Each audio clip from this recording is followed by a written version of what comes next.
I am not the only one drawn to this place. With each passing day, more converge upon Earth. Pilgrims of fate. Some already arrived. Others still walking paths they do not yet understand. This gathering intrigues me. They exist in the space between heaven and hell. Their choices now will carve the shape of their eternity. But do they truly know what they are? What forces stir beneath their feet while they play their part on the board? Pawns, perhaps. Or something far more significant. Death lingers near. Yet the dead do not rest. Their whispers grow louder. Their stories claw to the surface. Deeds once buried in shadow now stray for the light. These saints, these sinners, they are unlike any I've seen. Complex, flawed, powerful. Some barely cling to their soul. Others shine so brightly, I dare not look away. They have been chosen for what lies ahead, and nothing in this world or the next will ever be the same. I must watch them. For within this fractured group lies the thread to a mystery far greater than they can fathom. And soon, it will unravel.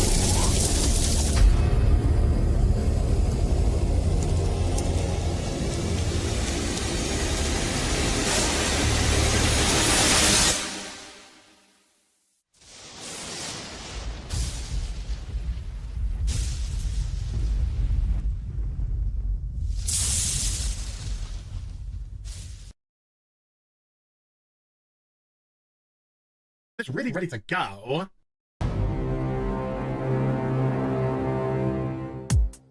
Okay, stuttering! Okay, stuttering! Okay, stuttering! Take me by the hand, take me by the hand. Okay, stuttering! Take me by the hand, take me by the hand. Okay, stuttering!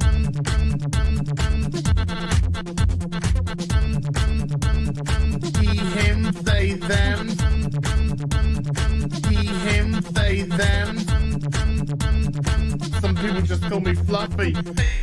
Me by the hand.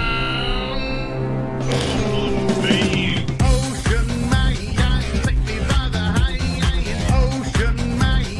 What the fuck is he wearing? It's not Halloween. Ocean man, take me by the hand. Ocean man. Fucking sizzling.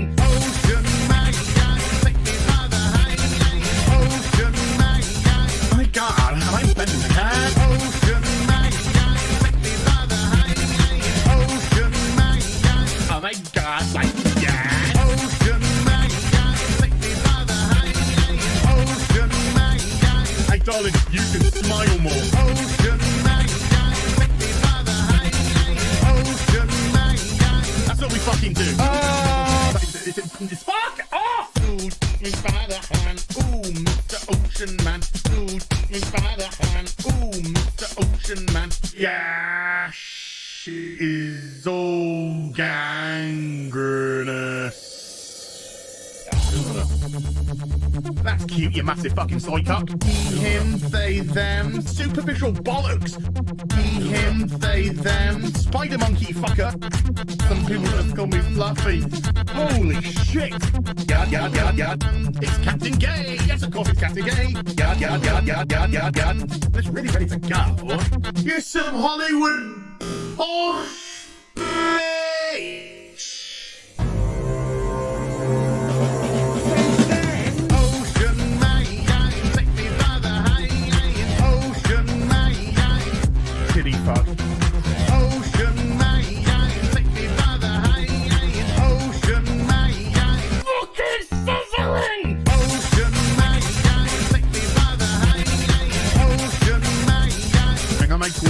main pause. Ocean man, take me by the hand. Ocean man, oh my god, like yeah. Ocean man, take me by the hand. Ocean man, beat him into submission. Ocean man, take me by the hand. Ocean man, Ocean man, take me by the hand. Ocean man, yada yada yada yada. Ocean man, take me by the hand. Ocean man, you got me. Ocean man, take me by the hand. Ocean man, so fucking crazy. Ocean man, take me by the hand. Ocean man, fuck off. Fire, fire, big pants, liar. One of them. So that went well. Let's move on. She's like, it's oh look, what a coincidence. God damn, I hate this thing. I can't say the word tampon. Who fucking cares? Tripe, it's regurgitated from the fucking bowels of some talentless hack. There is nothing I love more. Taking my headphones off, fuck that. Bethesda, there is nothing I love more than to fire up a brand new RPG, lose myself. Sorry, did you want to get immersed in our world? Yeah, well, guess what? Fucking pronouns! I love nothing more than to be dragged out at every fucking conceivable opportunity so you can fucking current day us. Current fucking day! Fuck off! We can't see past our own fucking reflection. That's the level of our narcissism here at Bethesda. Twat waffle! That's all you fucking are! Twat waffle! Fuck off! Fucking gender ambiguity! Fucking current day Californian shit! Cause that's all we fucking know! Cause we're boring! We're so fucking boring! You're boring! You're fucking dull! You have nothing to say! Fuck your immersion! Guess what? Fucking pronouns! You take everything we love and you just can't help! Shovel, you are bullshit! Fucking crap! Ideology into everything! Every single solitary fucking thing!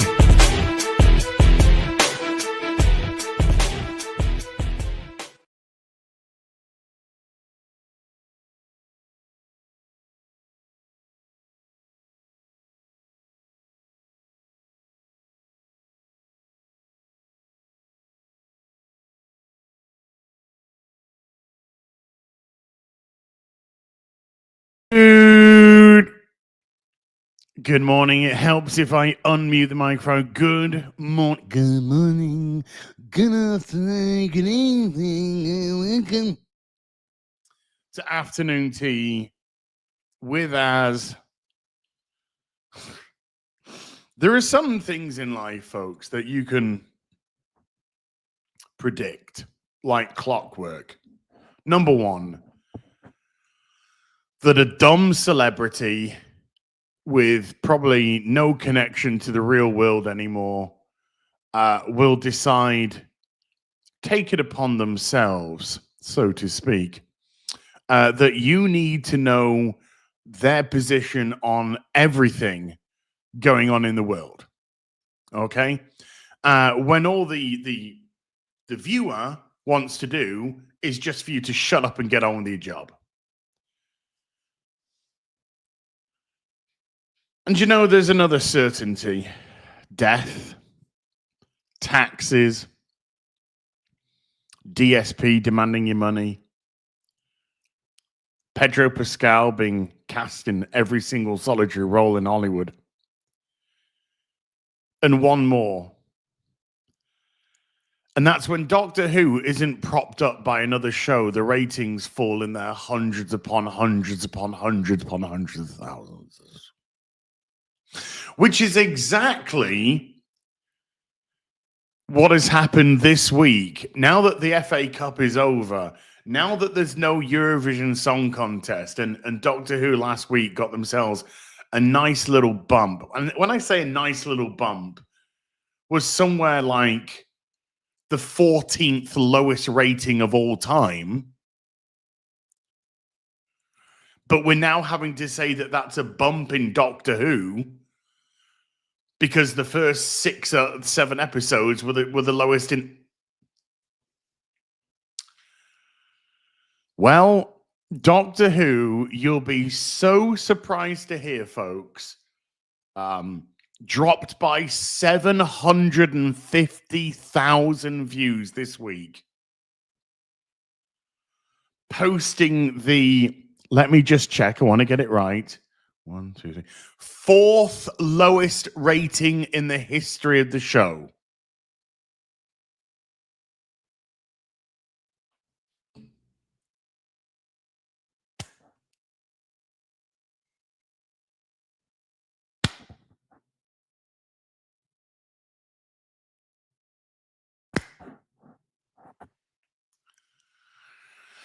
There is only 1 episode left. I don't think I need to say of this season, this current season.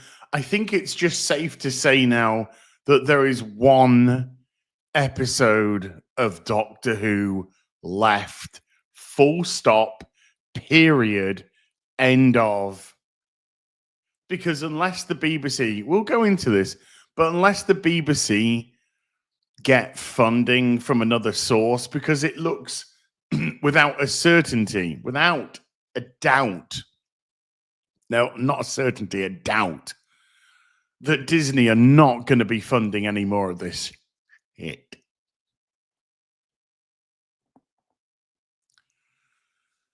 So unless the BBC get another financier, another injection of money, will they continue? Will they continue to pump money into trying to give Doctor Who another season? And just what exactly as need? No. I do not pay my license fee. I do not pay my license fee because, number one, I am not obliged to do so by law if I am not receiving terrestrial television.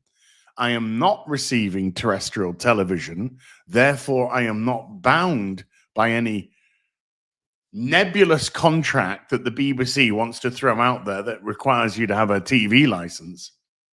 And that is exactly why the BBC are, because the license fee is going to get abolished in 2027. So this is exactly why the BBC are desperately attempting to have the license fee rolled into taxes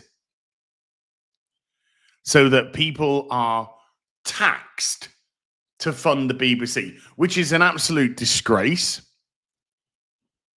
If the BBC wants to continue to produce product, then the BBC can find funding themselves, either through advertising or external funding like they did with Disney for the Doctor Who series.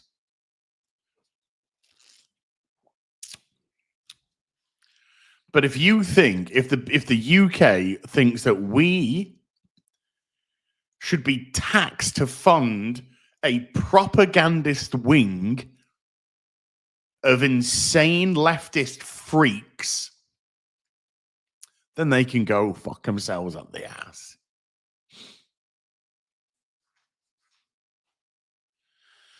And this is why we have these failures of shows like Doctor Who. This is why it will never succeed, because it is not something that, and I can only speak for the British public here, it is not something that the British public want. Since the beginning of Whittaker's reign and the curiosity that surrounded the changing of the gender of the Doctor from male to female. Eesh. The show has lost, you could argue from the first episode of Whittaker's run through to the last episode of Gatwa's run, it's lost somewhere in the region of 82% of its audience. So that's 82% of its audience from 2017 now. that doesn't paint the complete picture. If we were to be fair, because I'm a fair kind of a guy, I'll look at your stuff and I'll go, yeah, I looked at it and it was fucking shit. But if we were to be fair, then Doctor Who has lost somewhere in the region of 2/3 of its audience since the middle of Capaldi's run. So in the last 10 years, Doctor Who has lost 2/3 of its whole audience. Has that got anything to do with, well, it's just a, it's a long running show. So the law of diminishing returns says that people drop by the wayside to some degree. However, the way that the British make TV shows as opposed to how the US make TV shows, the US have much longer seasons when it comes to TV.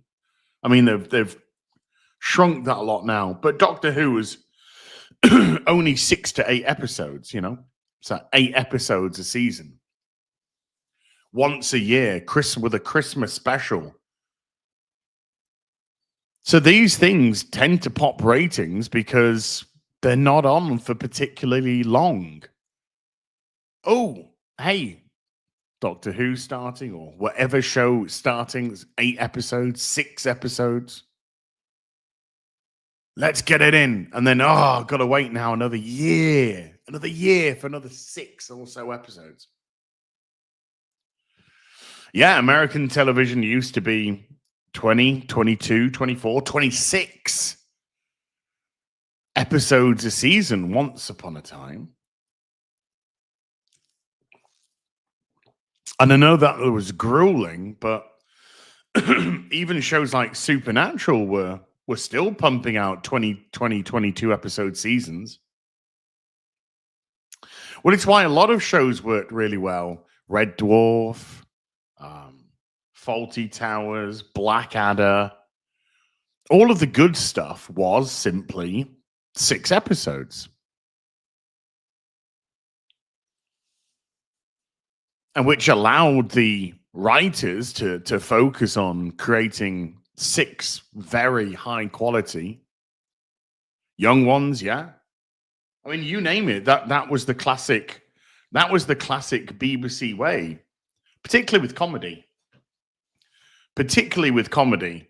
6 episodes, and sometimes it wasn't even once a year. Sometimes there was multiple year gaps between some seasons. And then it just doesn't outstay its welcome, or they ended at the peak. The Office, the UK Office being one of those shows. Ricky Gervais is known for creating shows that only have 2-3 seasons maximum, and then it's over. Is it over because its ratings have plummeted? No. It's over because the story's been told. The story's been told. There's no need to drag something on. Not trying to have a go at Americans here, but Americans drag shows on way too long simply because, well, it's a ratings puller. And whereas that can be financially beneficial to the show, to the network, of course, the problem is that it can stifle and hold back the creativity of bringing something new and fresh to the table. And you also burn your audience out. You burn your audience out to a degree that sometimes when a next thing comes along, you're just like, I don't have the time to invest. I don't have the time to invest.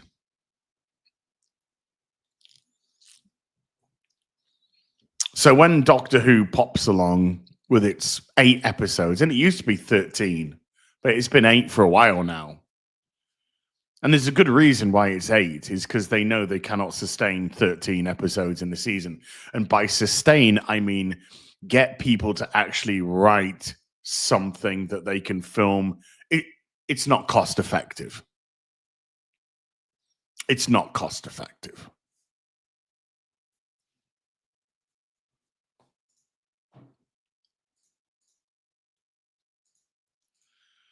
This was not a difficult thing to work out.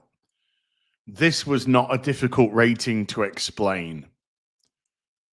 It wasn't as if Doctor Who had suddenly become magnificent. I mean, even though it's a terrible rating, but comparatively to the rest, let's just play that game.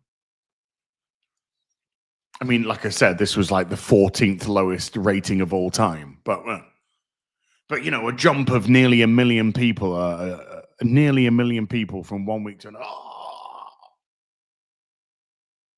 It's not a difficult thing to explain. And this is where the gaslighting of the media comes in. This is where the dishonesty of the show comes in. This is where the dishonesty of people defending the show come in. Because anybody, even, I don't have to dislike this current run of Doctor Who to say, well, no, you popped a rating because you were sandwiched between two immensely highly viewed shows and people simply waited from one to the other. The FA Cup final, the Eurovision Song Contest. It's not rocket science. It's not manipulative. It's just exactly how this happens. The same with this little boost here.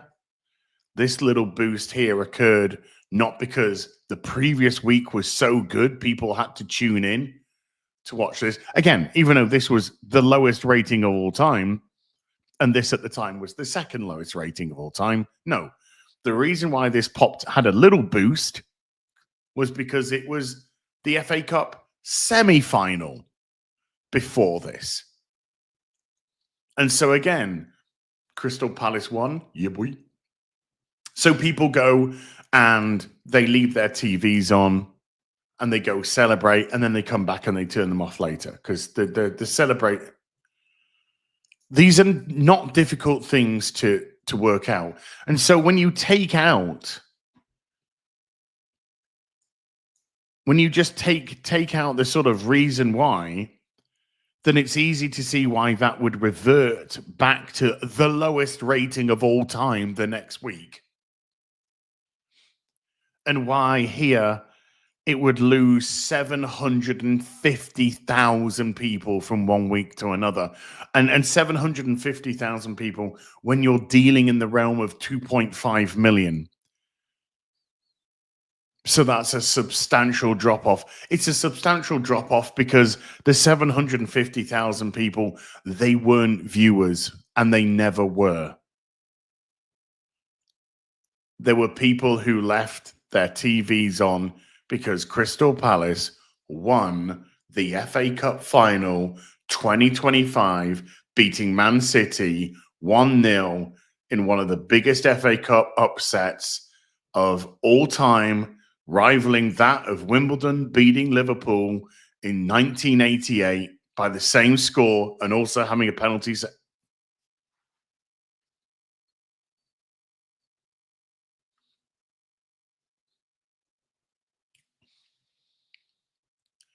My beautiful team. And this was the first of the 2-part season finale. I would probably call it the series finale because I don't think this is coming back. I don't think this is coming back. Imagine, for argument's sake, let's just play a game. Would you like to play a game? Why, yes. Yes, I would. Imagine if the BBC say, do you know what?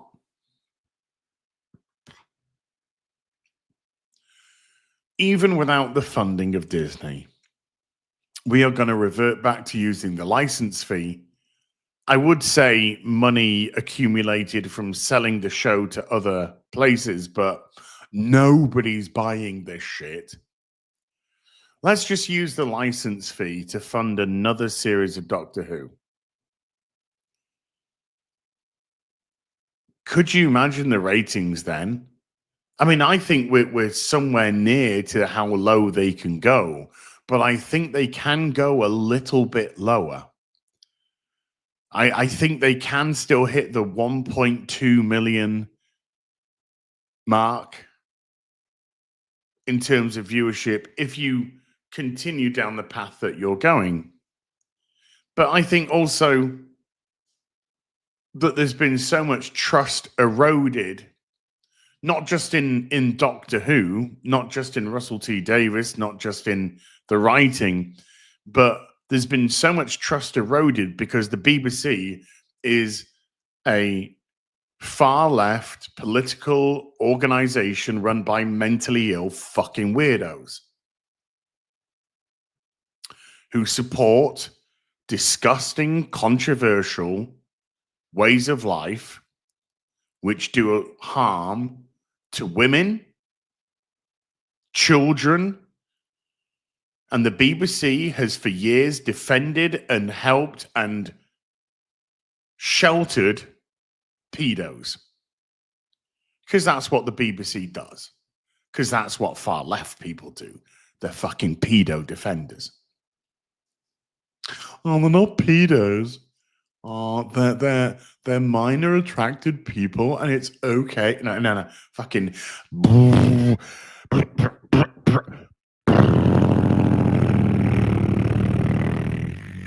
Sorry, folks. I'm just getting the wood chipper in the backyard fired up. You know, got a few trees which have come down.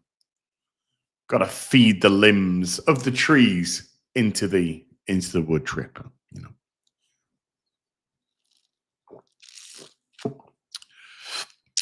Because I don't know about you folks. This is just me, but I've got a feeling it isn't. But when you kind of get that rhetoric from people, you have to say to yourself, that is a really, really odd thing to defend. Odd as in...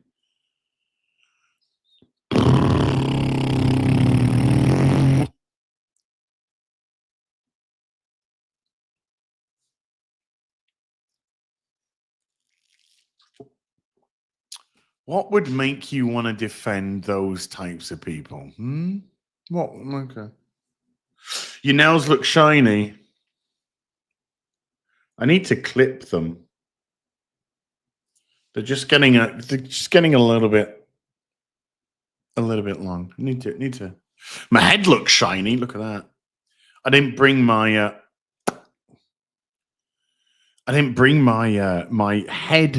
my shiny head dampening gel to the UK.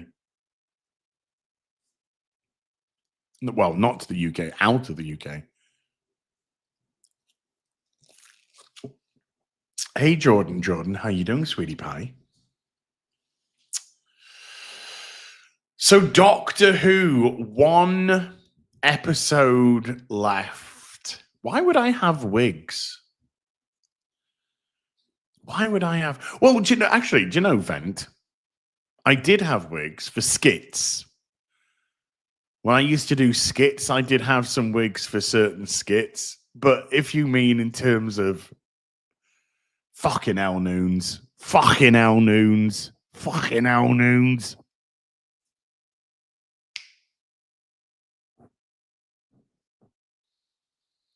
Noons has just gifted 50 memberships to the stream.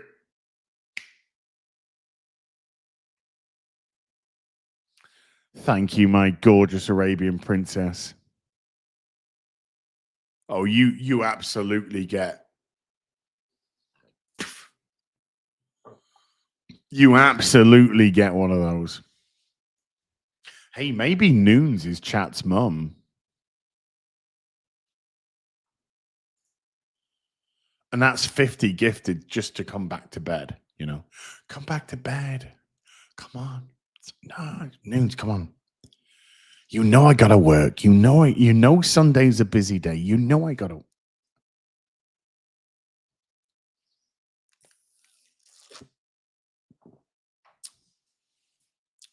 Noons, thank you so much. I see Roland's supered as well.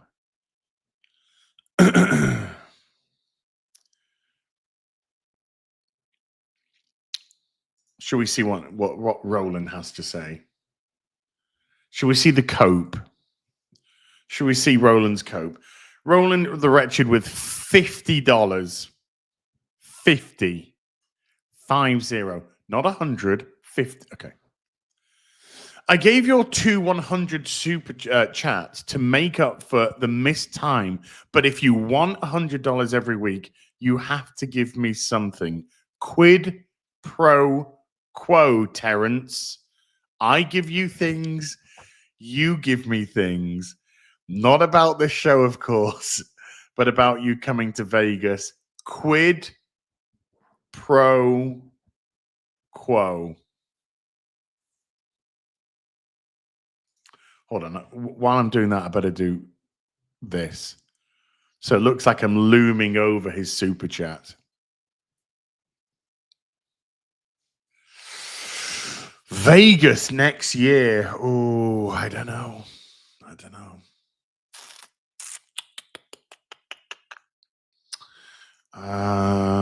Let me just check something.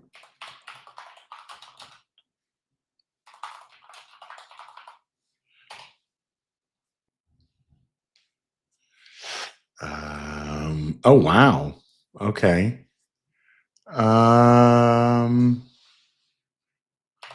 Let's do that. Let's say from Leeds, which is the nearest metropolitan city to where I live in the UK. From Leeds to Vegas is 5,000 miles. 5,000 miles. So it's a long way there, you know. But if you're in a different country somewhere else, maybe it's a little bit closer. Maybe it's a little bit closer. It gives me, what does that give me? A year. What does that give me? A year.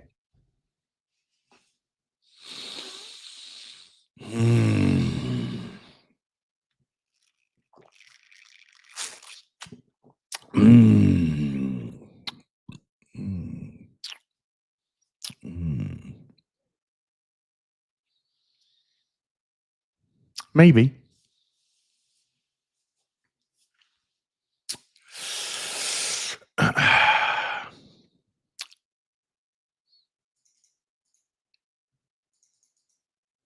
Maybe. We shall see. We shall see. Hey, chat. Chitty chit, chitty chit, chitty chitty chitty chit chit chitty chitty chit chit chitty chitty chat chat chit chat chat chit chat chitty chitty chat chat chitty chitty chat chat. 6,000 books sold.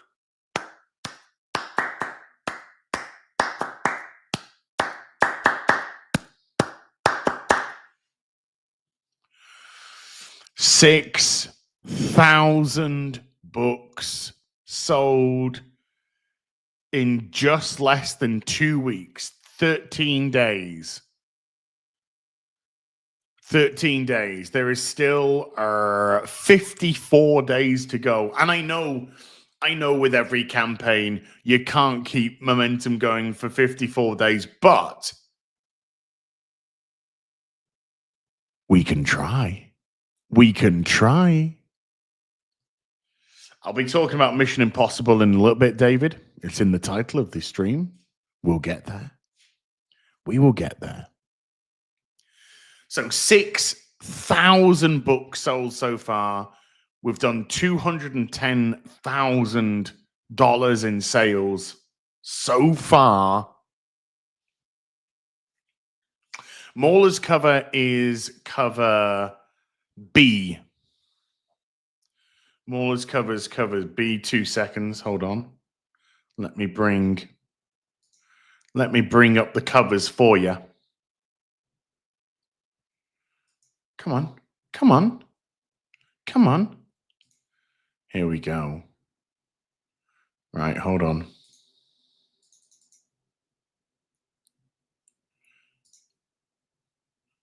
It's done in a weird way. Okay. Let me share this.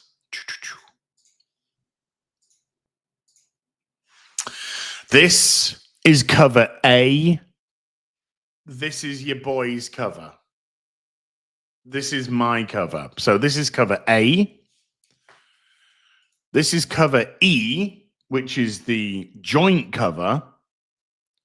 This is all of the major characters from the stories that are written by myself, Mauler, Drinker, and Drunk 3PO. This is Jay's cover, cover D. This is Drinker's cover, cover C. And this is Morley's cover, cover B.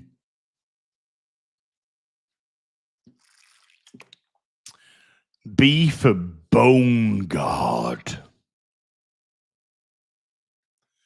Bone God. And there's all of them. Yeah, boy.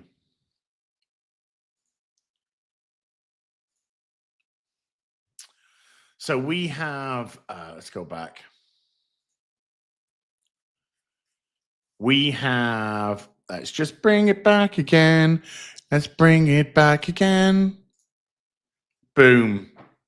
6,000. So I have, again, pinned the link to the campaign in the chat. And if you are watching this later, the link will be in the description box down below. Please go check out. Check it out. Please go check it out. Buy a copy. Eric July getting some of his friends to write short stories is a really cool idea. I want to see Az show up as a superhero silverback. Oh, you can't put self-inserts. The hardback is coming. The hardback is coming. I think it's going to go up this week. But Eric wanted boobs. Don't we all? It was actually the Soskas. It was actually the Soska sisters that came up with the idea of getting some YouTubers together to write short stories, which was a really, really cool idea.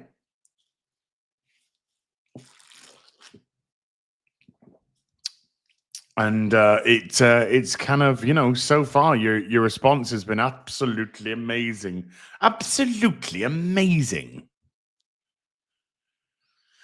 As in under 2 weeks, we hit the 6,000 book mark. The 6,000 book mark. See, that would have been a cool little item, wouldn't it? Bookmarks. A Rippaverse bookmark. A lenticular bookmark. I'm texting that to Eric right now. Where is he? Here he is. Monsieur July. Eric. As a perk for one of the campaigns, what about a Rippaverse lenticular bookmark? Bang. Bang. Another stretch goal. Well, I just don't. The only kind of about using it as another stretch goal would be, because these milestones are already in place, what you're going to do, if we hit 750,000, then we'll do a lenticular bookmark. It kind of doesn't feel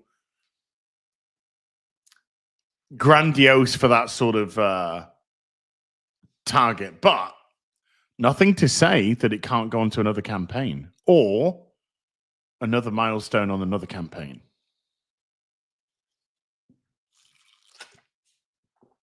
And I'll say this again, chat, and this is not me speaking out of school or anything like that, but your feedback on these stories are going to be massive. They really are.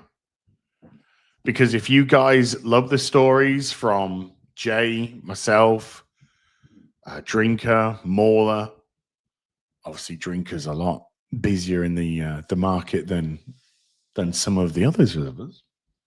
But if you guys love these stories from us, then there is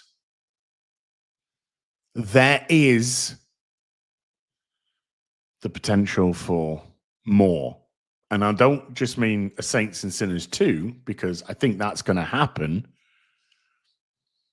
But I think it would be great for Saints and Sinners 2 to have a completely different lineup of people. I think that would be really cool if Saints and Sinners was always bringing in different people, new people, to potentially showcase their work. Could be a good idea. But no, I'm talking about maybe a one-shot, maybe a multi-part or arc, maybe an ongoing. Who knows?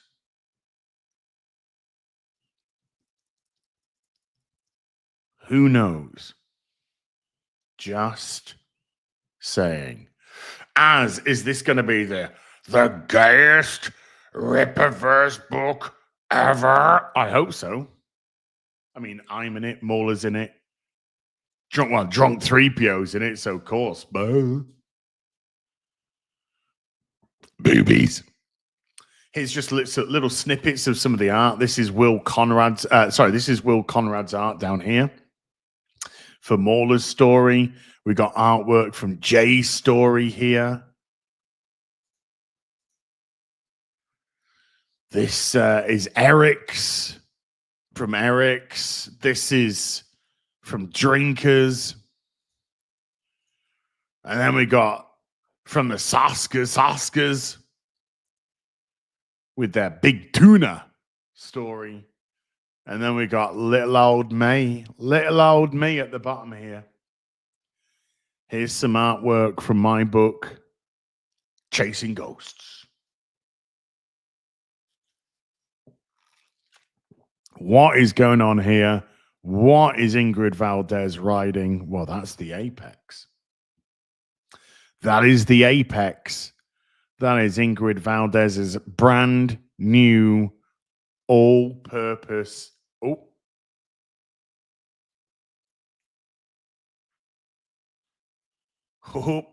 Oops. Apex all-purpose.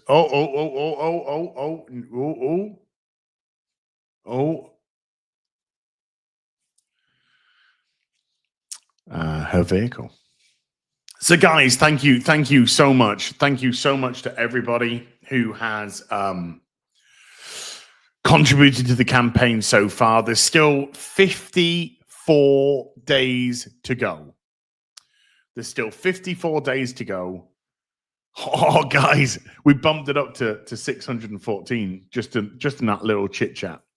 There's still 54 days to go. So if you don't have the fundage to pick up a copy at the moment, don't panic. You got plenty of time before the campaign ends. And also this week, fingers crossed this week, the hardcover should be added to the campaign because we've hit the first milestone of 5,000 books. And the hardcover will feature artwork from Eric's and the Soska sisters stories, because they're not featured on the covers. So it would do that. It would feature artwork from the Soska sisters story and Eric's story, which I think's bueno, mucho bueno. So I think there's probably at least one more payday. It depends if you get paid every 2 weeks. But if you would love to support it, if you'd like to see myself and Mauler make our writing debuts, and also a story from the Drinker, story from Drunk 3PO, story from the Soskas, who have sold truckloads for the Rippaverse, and of course, a story from the owner himself, Monsieur July. Please check out Saints and Sinners. I'm very excited to bring it to you. I'm very, very excited that it's coming to you, folks. This, as we said before, this has literally been a year in the making. It was a year ago, May of last year, that I signed the NDA and I came on board the Rippaverse to start work on this and all of us. So it's been a long time in the works. Obviously, there's so much going on at the Rippaverse. It's about planning and getting the book where we want it in terms of release. And when you're coordinating 6 different people doing 6 different stories, different art teams, different inking teams, different colorists, you know, it's a lot. It's a lot, and kudos to the Soskas for coordinating all of this. It's absolutely great stuff.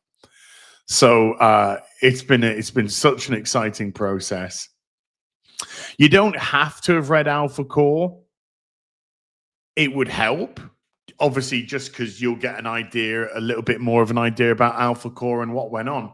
But you don't have to have seen it.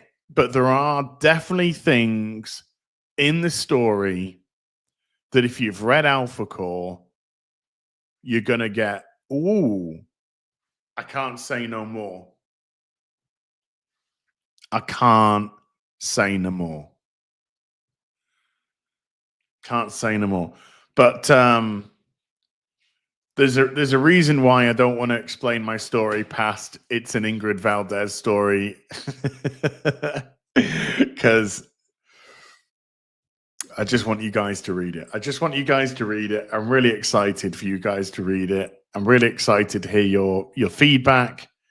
And I think, God, I hope I'm not breaking any NDAs here. I'll do the trailer. After I've finished this spiel, Gordon, I'll show the trailer again. I don't think I'm speaking out of turn, but I think very soon the Ripazine 4 is going to come up for pre-order. And the Ripazine 4 has interviews with all of us, all of the writers for this. So the Ripazine 4 is going to essentially be a companion piece for Saints and Sinners, in as much as we've all done an interview. We've all given comprehensive answers, I hope, apart from Drunk 3PO, fucking Mr. One-Word Weirdo. Comprehensive answers to questions about what it was like, the process of getting Saints and Sinners together. Ripazine 4 goes on sale tomorrow. Thank you. Oh, thank God. I thought, oh my God, launches on Tuesday. Got it. Oh, thank God.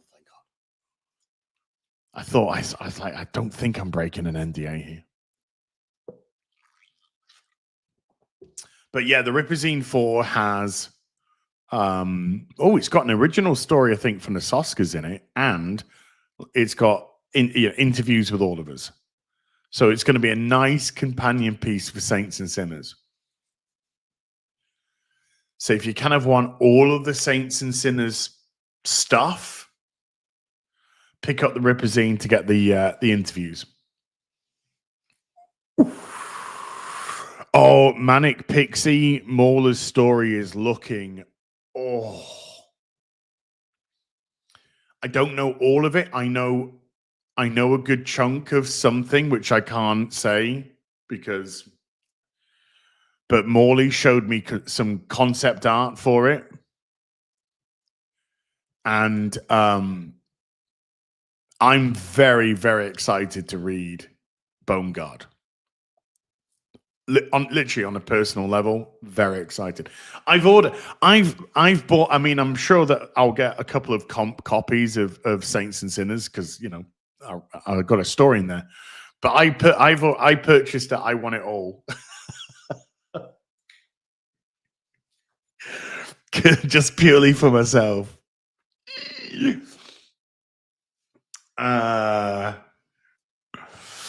Bubba Yogi, no, because that's not what I'm here to do. I've got no interest in that.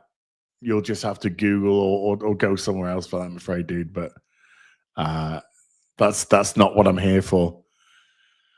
I'm here for good times. I mean, I jumped at the chance to do the story because obviously I've been collecting comics for 32 years and I love comics. But it was just such a pleasure, such a privilege. And the reason why I'm such a big supporter of Eric and what he's doing is because I really believe in his vision, you know?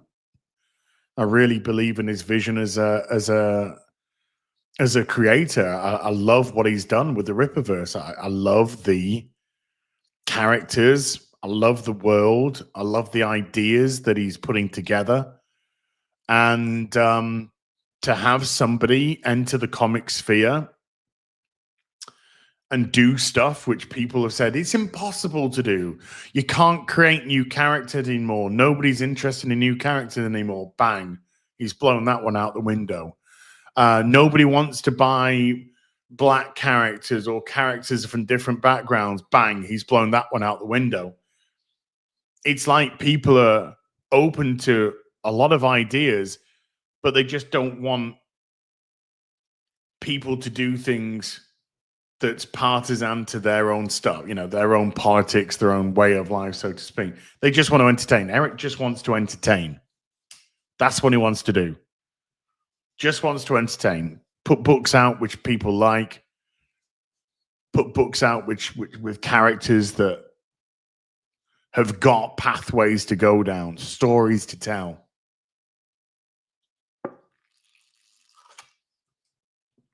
And I've been given the privilege and the pleasure of taking on one of those characters in Ingrid Valdez and adding some new characters to the Rippaverse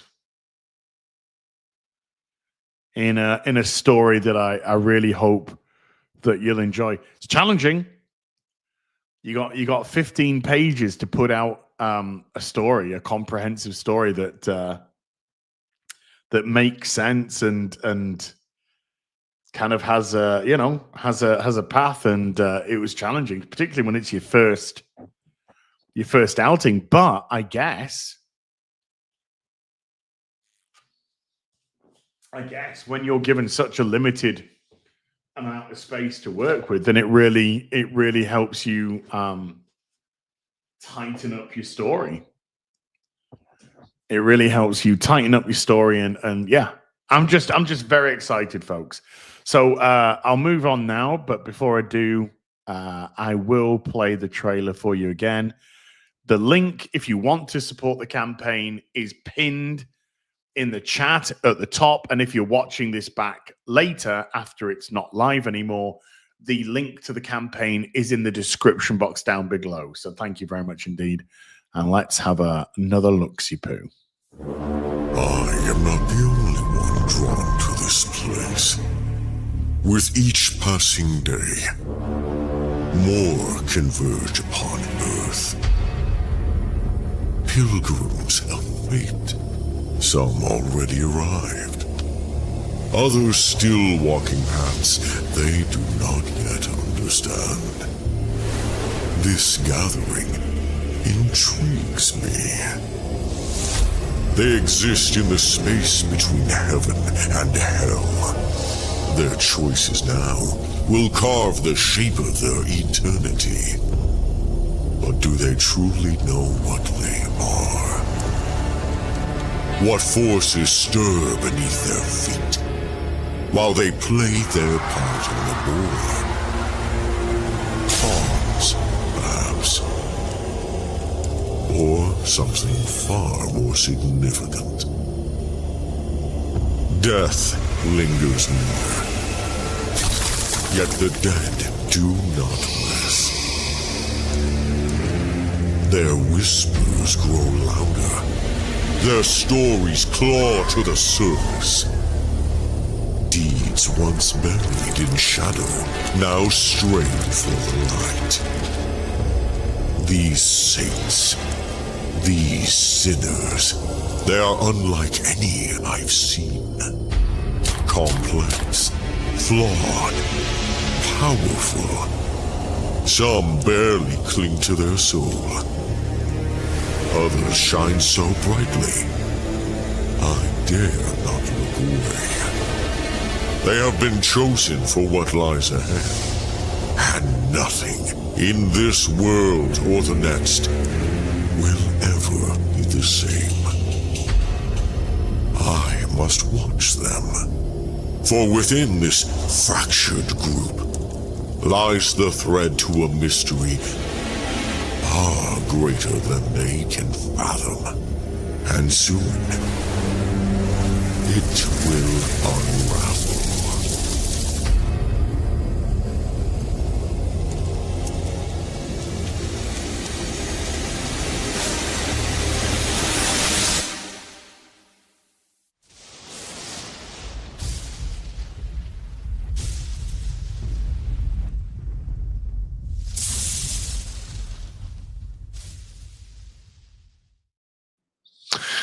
And no, it's not Mauler who's doing the voiceover.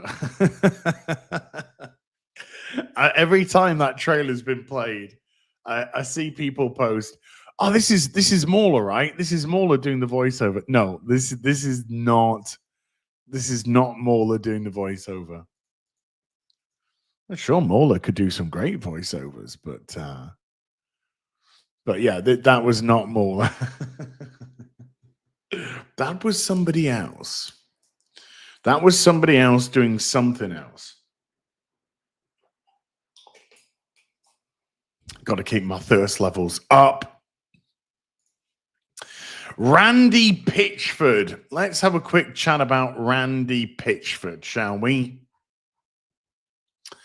Randy Pitchford said something very dumb this week, and then kind of had to not take it back, but had to come out and say something a little bit more sensible. So let me just show you some interaction here. So somebody said to Randy talking about Borderlands 4, because he actually dropped some really interesting information about Borderlands 4 later, which if I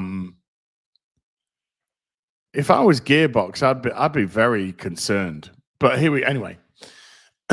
Randy, this game better not be $80. Don't take that risk. A lot of gamers aren't going to pay $80 and feed this notion of constant increases of the price tag. You're the CEO. You have some say with the price when it comes to your publisher. I would say, right, that this is not antagonistic. I think this is a perfectly fair comment expressed in a fair manner. I don't think the person's being a dick. I think they're expressing a concern about the elevation of prices. And of course, the elevation of prices has really come about because of the whole Nintendo business, and people going, wow, what if Nintendo are raising the prices? We are. Microsoft goes, we're raising prices.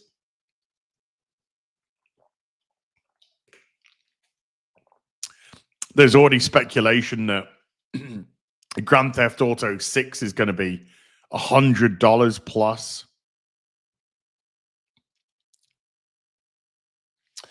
Oh, Randy Pitchford had said some dumb shit over the years. He said a lot of dumb shit. So speaking of dumb shit, this is how Randy chose to reply. A, not my call.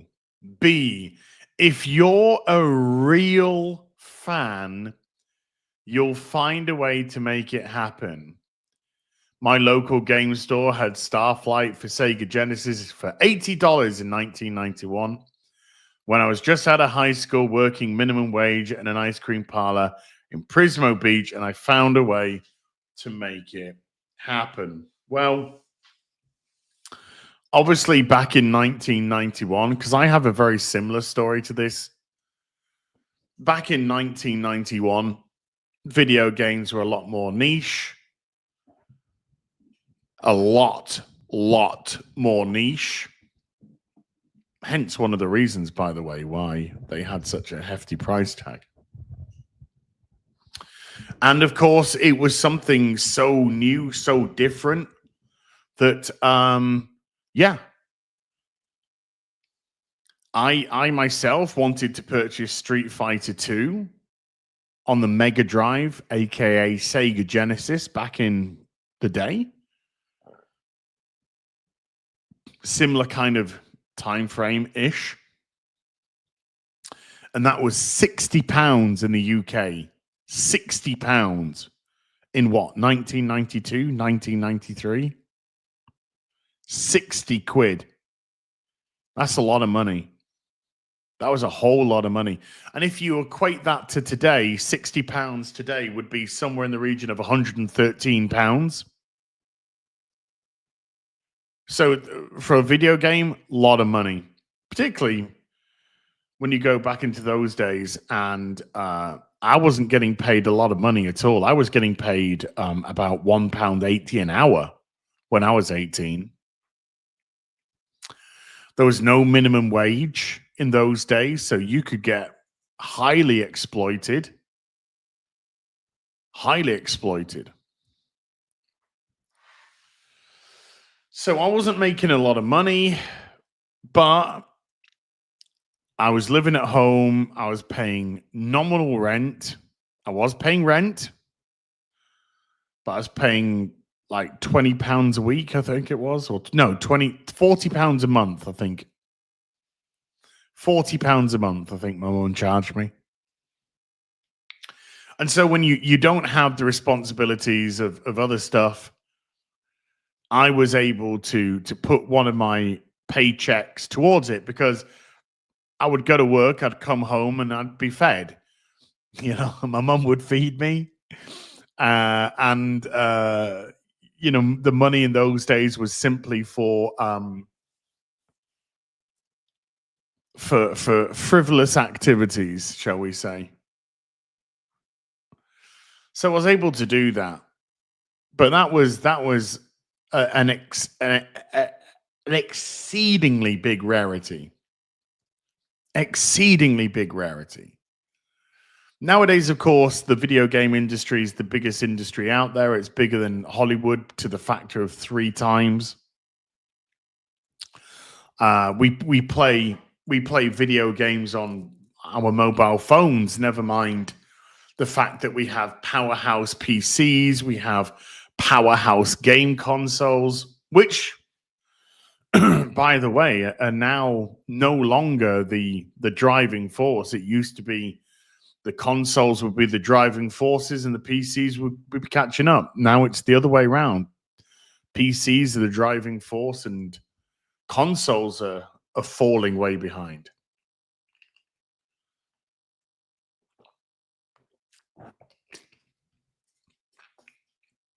There are so many different video game companies.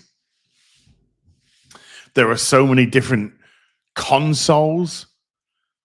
There are so many different games which have come out in the last 30, 40 years. We now have an extensive catalog. It's no longer niche. It's no longer niche, it's extensive. Many games that we used to have specific consoles for, we've got emulators. They've been remade, remastered, this, that, regurgitated. That niche has gone. It's done. It's over. So as a fan, you don't need to find a way. You don't need to find a way. This isn't the next Messiah in terms of video game. This is Borderlands 4. The fourth major game in this series, and if you add the other games in, I don't know how many, but there's been multiple Borderlands video games. And I said this on Rip and the Silverback this week, and I'll reiterate it again. Personally, I don't think there's been a good Borderlands game since Borderlands 1. I gave up on Borderlands 2. I didn't even touch Borderlands 3. And I have zero interest really in Borderlands 4. Randy Pitchford has said a lot of dumb shit over the years. God, I'd have to dig all of that up.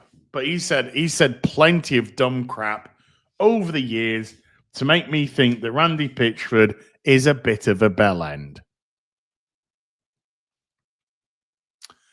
And this in itself is a stupid answer. If you are a real fan, you'll find a way.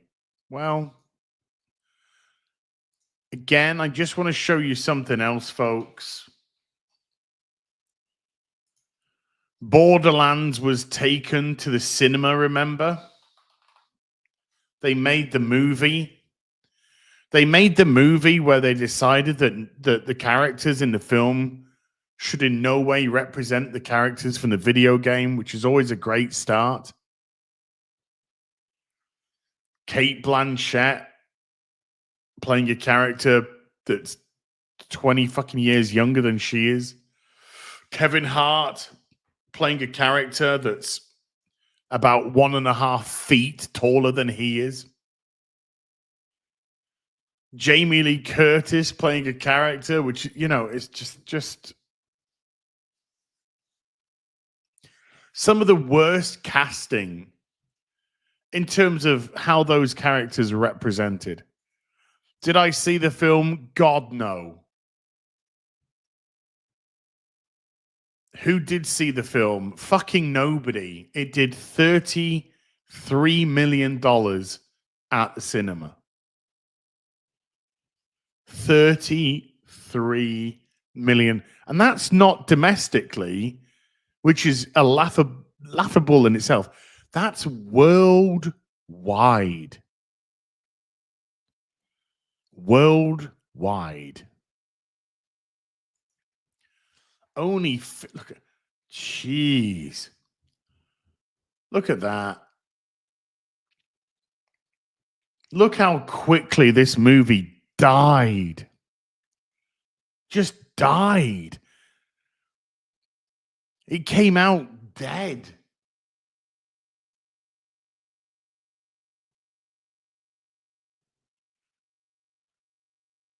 Just came out dead.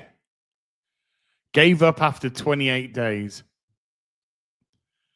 Gave up after 28 days at the cinema. That's it. 28 days. Bye. Let's get out of here. And it started off, if you saw, in 3,125 cinemas. 3,125. So this film was given a shot.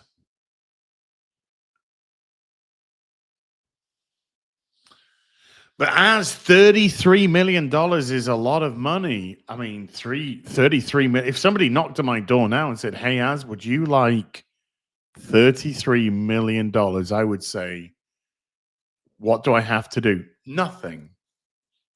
I just want to give you $33 million. Would you like it? I'll go, fuck. Yes.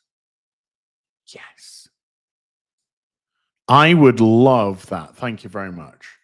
But there's context. There's context. You see, that's $33 million that it made worldwide at the cinema.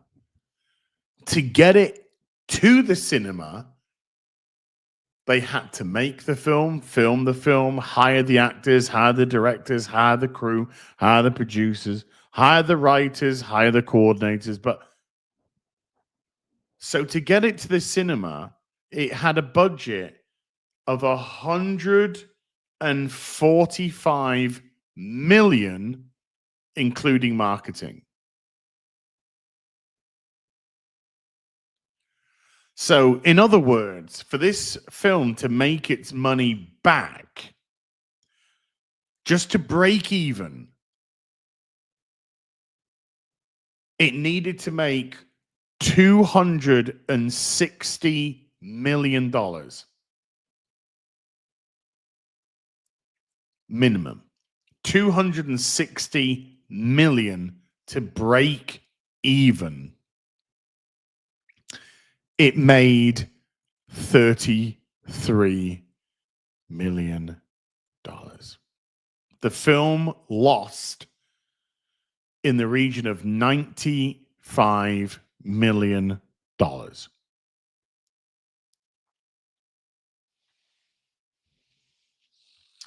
So suddenly, that $33 million doesn't look very impressive. Because it's not somebody knocking on your door and saying, "Hey, would you like $33 million? No, it's somebody knocking at your door saying, "If you give me," I do beg your pardon, it lost $112 million. It's somebody knocking at your door and saying, "I would like to give you $33 million. And I'd be like, "Great.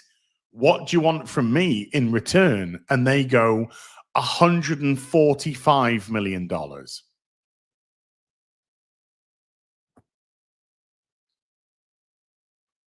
Sorry? Yeah, that's the production budget of the film I want to make, plus the $30 million that I want to put into marketing. So I need this $145 million to make it. But I'll give you $33 million back.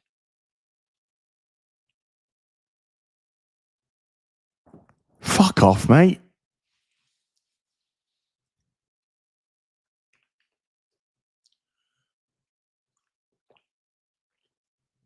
So, what's that got to do with shit? Well, let me show you something else. Let me show you something else.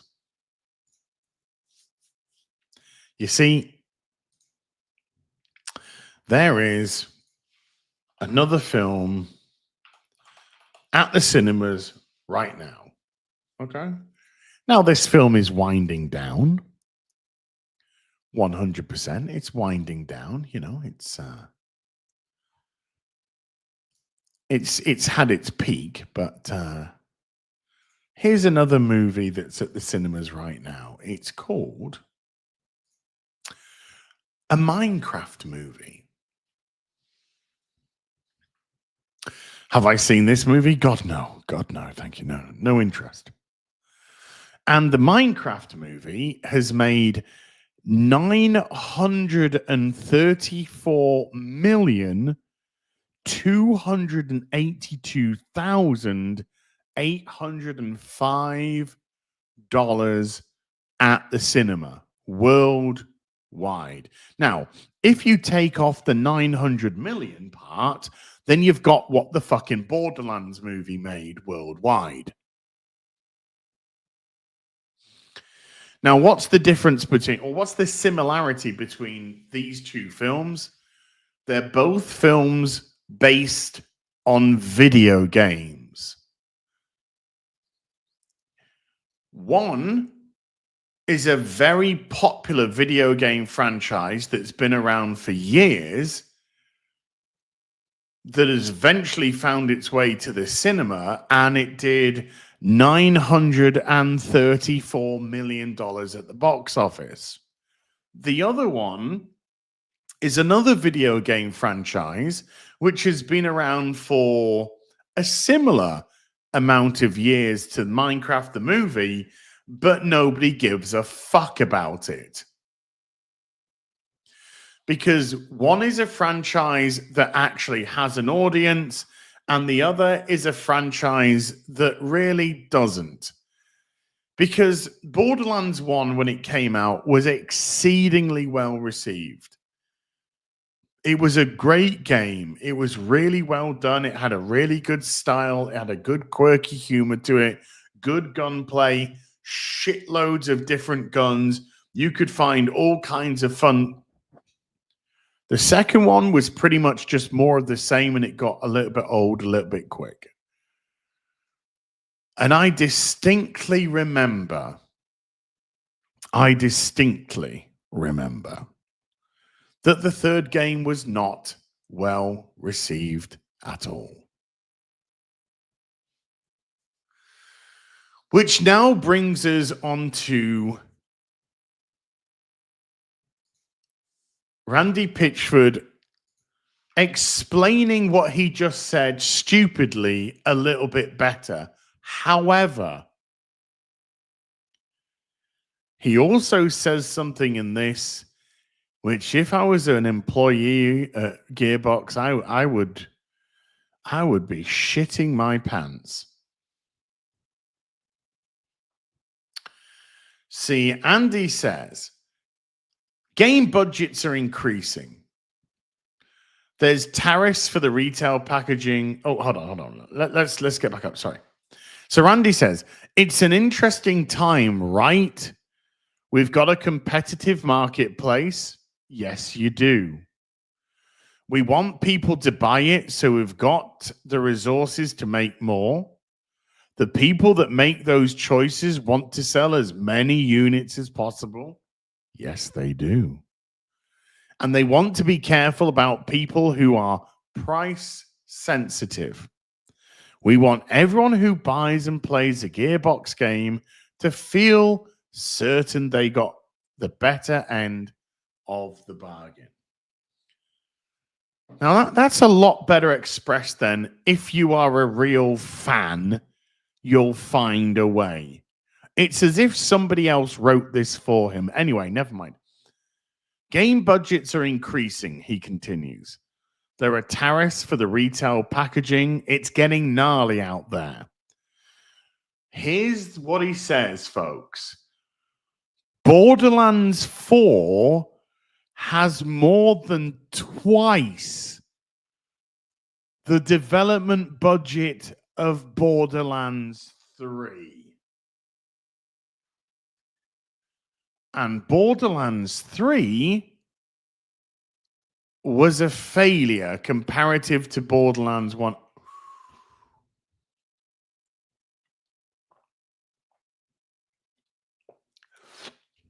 And you doubled your budget for the fourth one? You doubled your budget for the fourth one. Well, exactly. Increasing your budget does not necessarily mean increasing your quality. The two do not go together.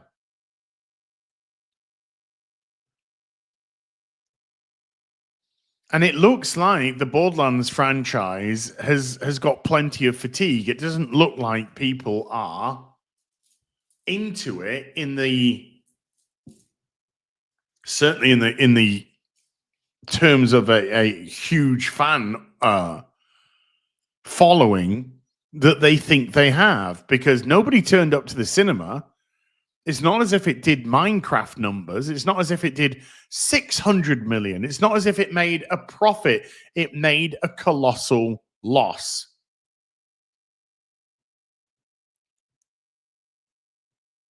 And Borderlands 4 has twice, according to Randy Pitchford, and let's just say, I won't be surprised if this is a little bit of bullshit from Randy Pitchford, by the way, because Randy Pitchford is known to be a complete and utter fucking bullshit merchant. But let's just say he's telling the truth. Let's just say he's telling the truth.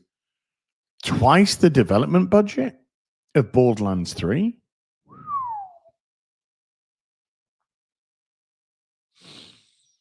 Okay. Now then, let's have a look. Let's have a look at a couple of things, shall we?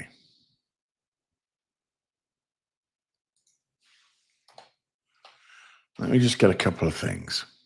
Okay.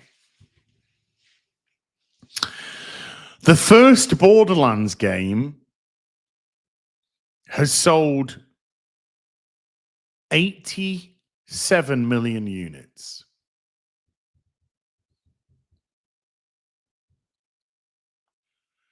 $87 million units. Wow. Borderlands 2 sold 29 million units.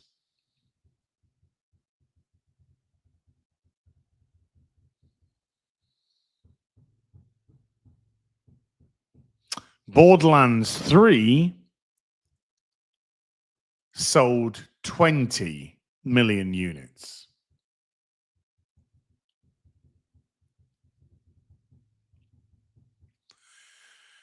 There are some significant diminishing returns there.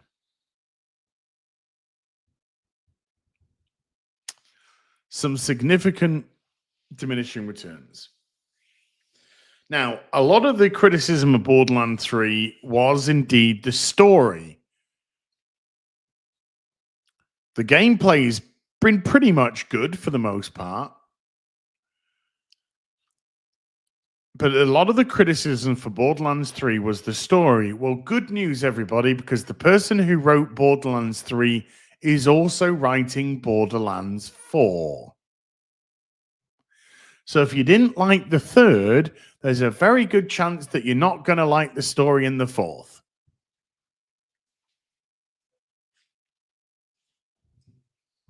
Hold on a second, chitty chat.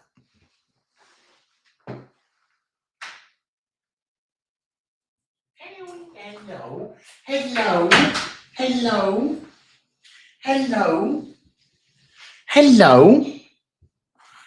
Sorry, folks. I got a very excited pooch who doesn't like it when Daddy shuts the door to go to work. So I heard him scratching outside the door. So I just wanted to bring him in to say hello for a second. Hello. Okay, go back to Mummy. Go back to Mummy.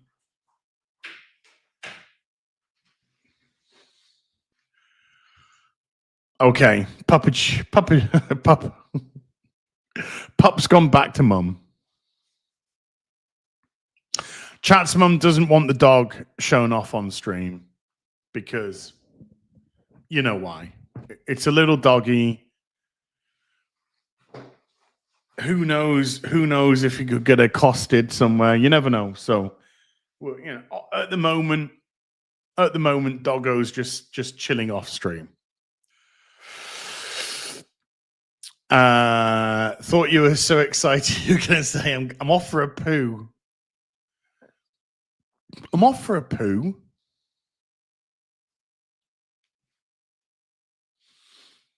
I'm just off for a poo. Do a DSP dog reveal. Just £5,000. That's it. £5,000 dog reveal. Belle is being looked after by a good friend of mine. So the series, I mean, 20 million sales, nothing to be sniffed at. 30 million sales, nothing to be sniffed at. 87 million sales, wow, brilliant. Obviously at varying prices, but that doesn't matter. It's a very, very profitable game. However, there is a distinct there is distinct diminishing returns here. This isn't a franchise that is growing in popularity. This is a franchise that started really, really well. The first game continues to sell well. The other two, comparative to the first game, the movies tanked at the box office, and now we're hearing that the budget for Borderlands 4 is twice. So the question is, what was the budget of Borderlands 3? Well, according to reports,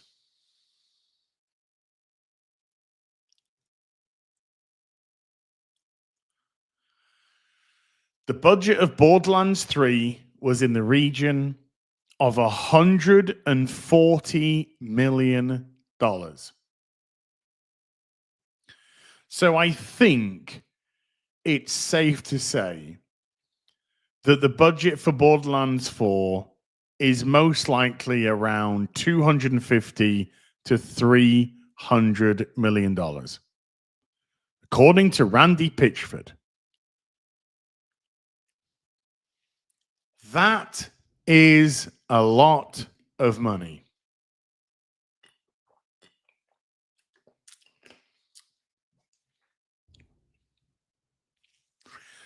And that is a lot of money to spend on a franchise that is not heading in an upward gradient. It's a lot of money to spend even on something that's popular. But will they make, I mean,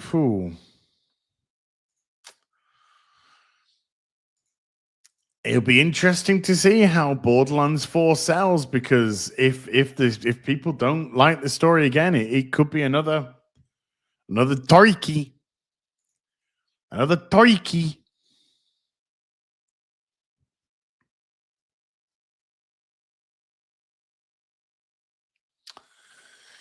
Whew. There we go. There we go. There we go.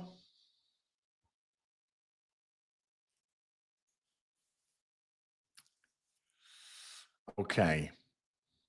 Let's do some supers, and then we're going to talk Mission Impossible. Kim Husby, with a membership for 37 months, says, hi, Az. Played Elder Scrolls Oblivion for one day, first time. And I got only one thing to say. Vampirism sucks. Hey. Anywho, long-time fan of your content. Keep the rants coming. It's hilarious. P.S. Watch Mobland. Ask me on Tuesday. Ask me on Tuesday. But I'll be watching some Mobland today. Today I'll be watching some.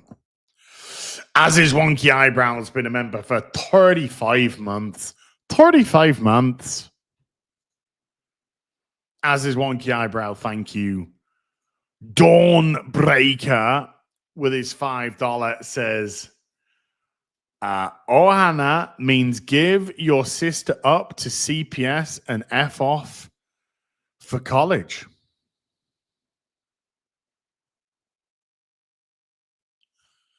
Am I missing some context here? Here's Roland the Wretched. Fiddy Roland, thank you very much indeed. Rook takes Rook with a $5. Why haven't I reviewed Sinners? Because I haven't seen Sinners. So I can't review a film I haven't seen. Rook takes Rook with the $5 says, as did you move house or are you just visiting Chat's mum for a bit? I missed it if you've already said. P.S. Rewatching Red Dwarf right now on season 6. This is a place that Chat's mum and I have got together. So this is our place. This is our place. So yeah, this is the a place that Chat's mum and I have got together.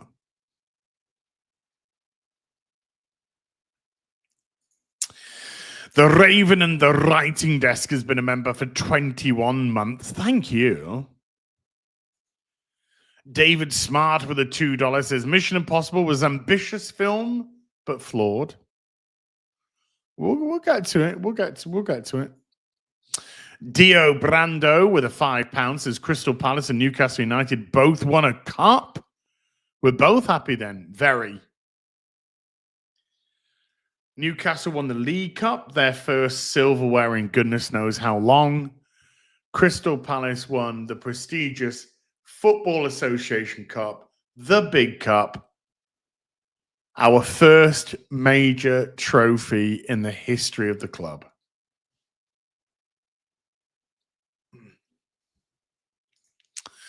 George Andari with a $5 says, Ellie Page might be in Disney Marvel.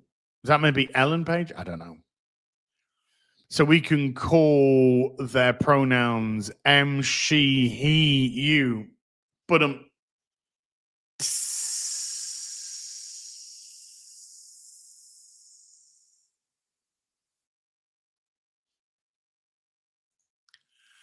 Vent Kaczynski with a $5 says your nails look shiny.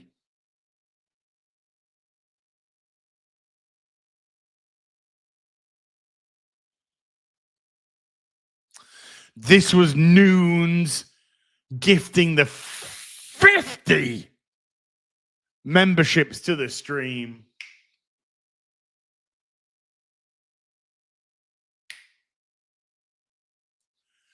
Noons, thank you so much indeed. That's ridiculous, ridiculous. Gary Foister with a 41-month membership. Thank you, Gary. Vent Krasinski's become a member at the YouTube level. Thank you, Vent. Kryptonian Jedi with a membership for 33 months. Thank you. Vent Krasinski with a $5 says, have you ever tried burping and saying ooh? It's quite releasing. I like to burp and say boobs. I have my booby burps. Turns a burp upside down, turns a burp into a smile and not a frown.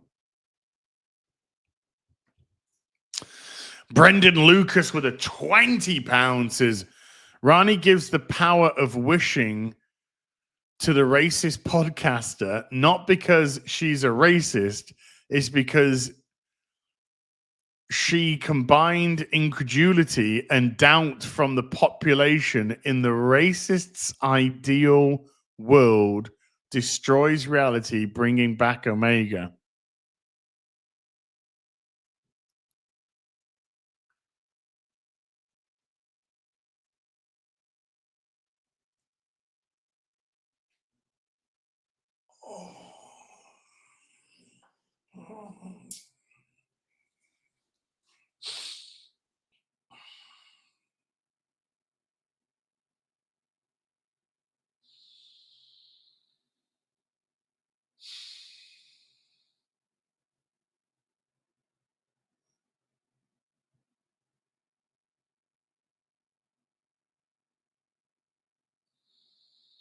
Oh, sorry, fucking hell. Oh, man. Oh, man, sorry. I had this terrible dream that Doctor Who was shit. Oh, no, it's true. Okay. Elric of Melnibor has been a member for 12 months. Thank you, Elric. Dainsliff with a €55. Heraz, it's been quite a while now. So, how's your 2 plan going so far? Did your plan end up with Chat's Mum and have a new house in another country? So, what's more to come of plans as? And by the way, when is the Witcher stream? Boobies. There you go. There's the booby burp. The 2-year plan, I mean, some of it happened. I mean, I never, because it was a 2-year plan, I've been together with Chat's Mum for 18 months now. Never, you can't plan for that to happen. Stuff like that just happens. But, here we are. We got a place together. That's going really well. In terms of where I want to be in regards to diet and whatnot,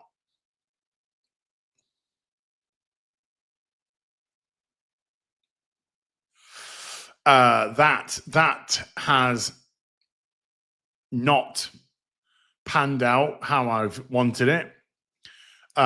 So we have to refocus and get back on track with that big time.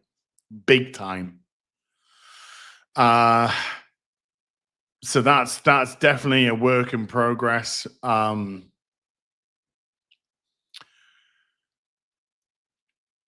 Yeah. That's the best way that I can describe it right now is a work in progress and having to get back onto that. The positive that I can take from it is that when I really focus, I can do it. The problem is to find that mental zen or whatever you want to call it that I had that really got me focused. And some of it is absolutely down to being happy. There's no denying that at all. When you get happy, you can take your foot off the pedal. You can lose your drive because you find something and you get comfortable with it and you get happy with it.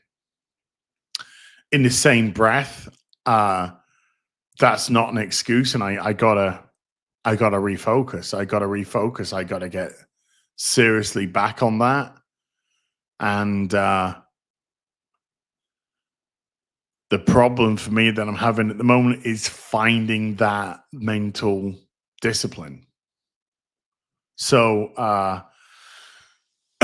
it's not where I want it to be at all. Not going to even pretend that it is. But it got to refocus. Got to get that focus. Got to get that focus back.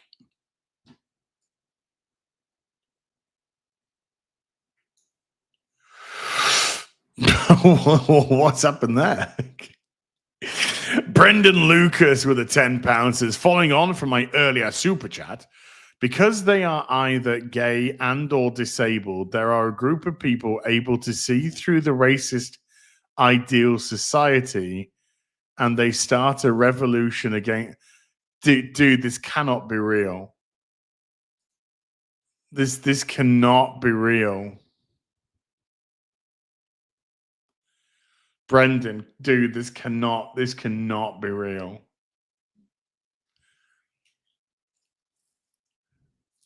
Oh, I've been taking Doggo out for walks recently, but I got to do more of that.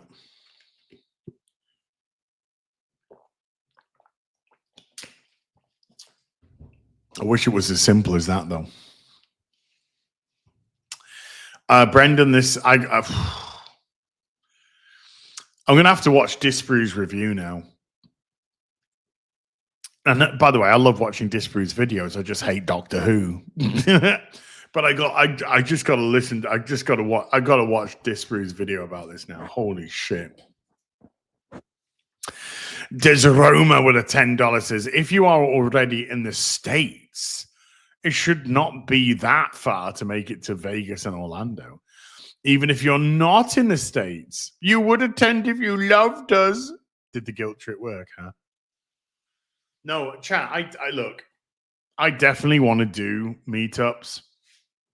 But previous to that other super chat, I gotta fucking get my ass into gear and well, I got to get my ass into fucking gear. You know what I mean? That's long and the short of it. It's real, says Gary. It's real.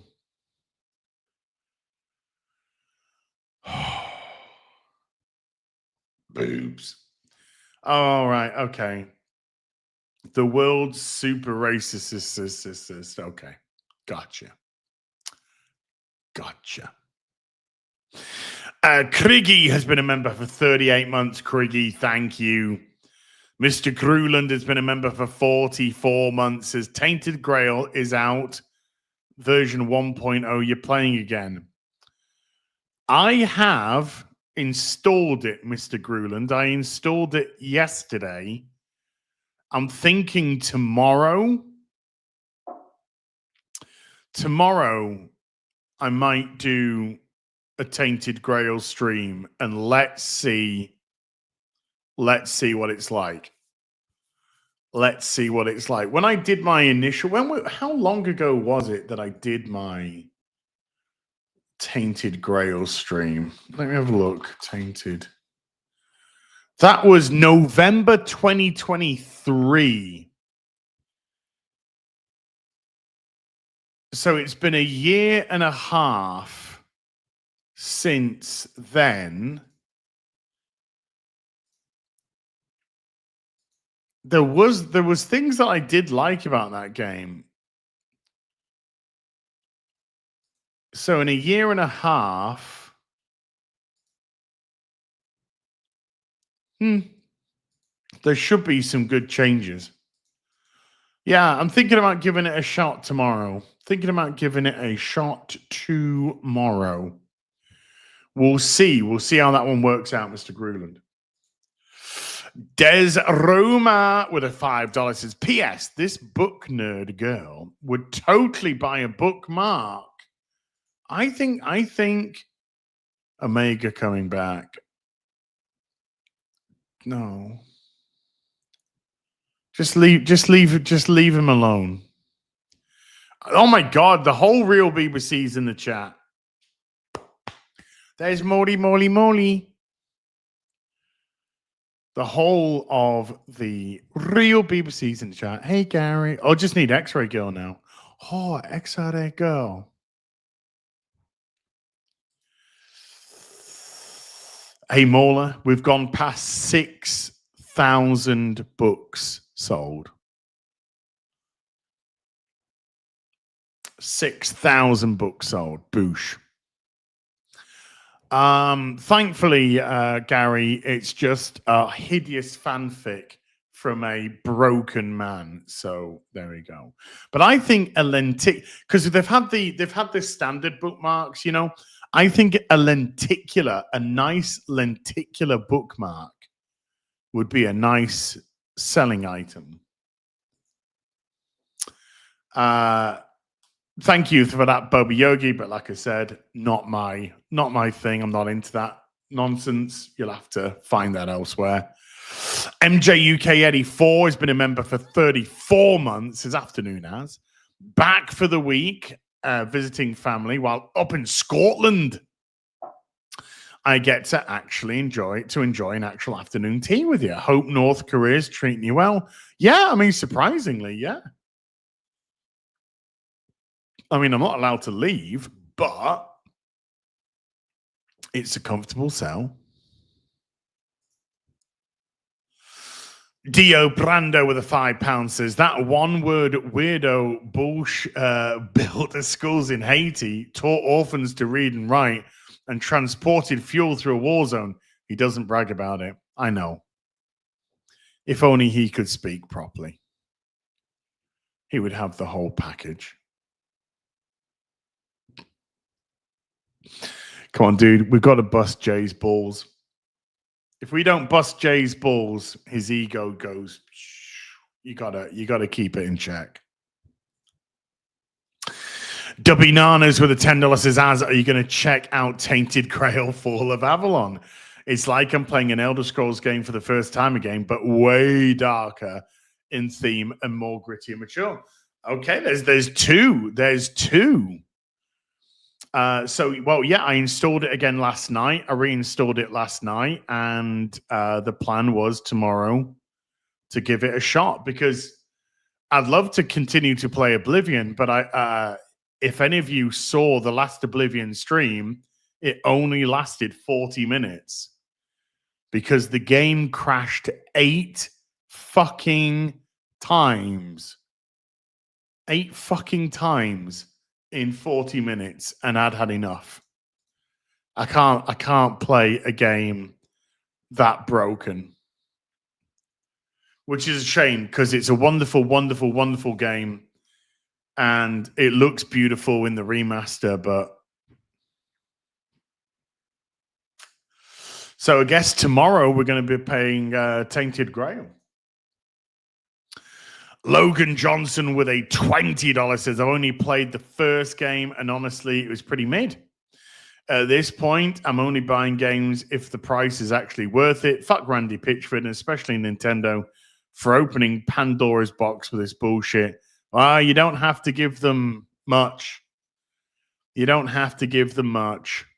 And they'll give them an inch and they'll take a mile. They've seen an avenue in now. I think the industry is always waiting for one person to make the move. Nintendo made the move, and boom. Oh. Nintendo made the move, and the rest of them are all there to follow. Dark Knight Rider with a $2 says, at least Randy didn't tell us to stop being poor. Well,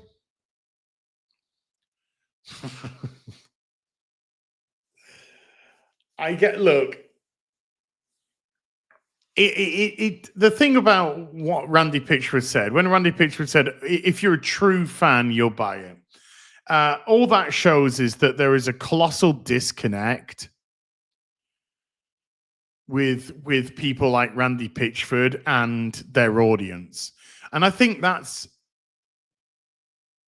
is the biggest problem that we have with the gaming industry in the West in general, is the disconnect between the audience and the developers, the companies who are making the game. Now, there's different levels of that. A lot of the disconnect is coming in story, a lot of disconnects coming in ideology, the way that in recent years, for some reason, companies want to go to war with their customer base. There is a distinct lack of respect for their audience. There's a distinct lack of respect for their customers, people that give them their hard-earned money. And when you're as rich as Randy Pitchford, maybe money isn't a problem for you. You can do whatever you want. You can live a life of luxury. Randy Pitchford could quit right now and he could live the dream and probably generations of his family. But a lot of people don't have that life. A lot of people have to get up at 6 a.m. to be at work for 8 a.m., to work a long day, to get back home, to not spend or be able to spend a lot of time with their families, not bring in the money that they'd really like to bring in, not being able to have all the luxuries that they'd love to provide, holidays, whatever it may be. But they get by and they try their hardest and they work damn hard. And they find solace in things like being able to spend some time gaming, spend some time maybe going to the cinema, spend some time sitting in front of the box, relaxing. And so when you have somebody that turns around and says, well, if you're a real fan,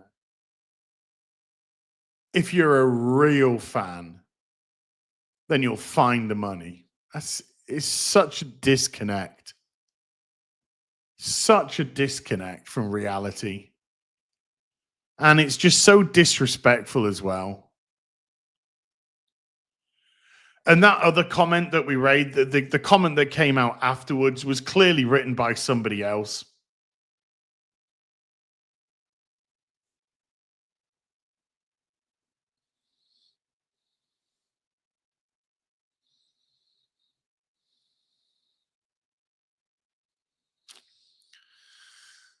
was clearly written by somebody else who put something more tactful and more professional together for them to read out.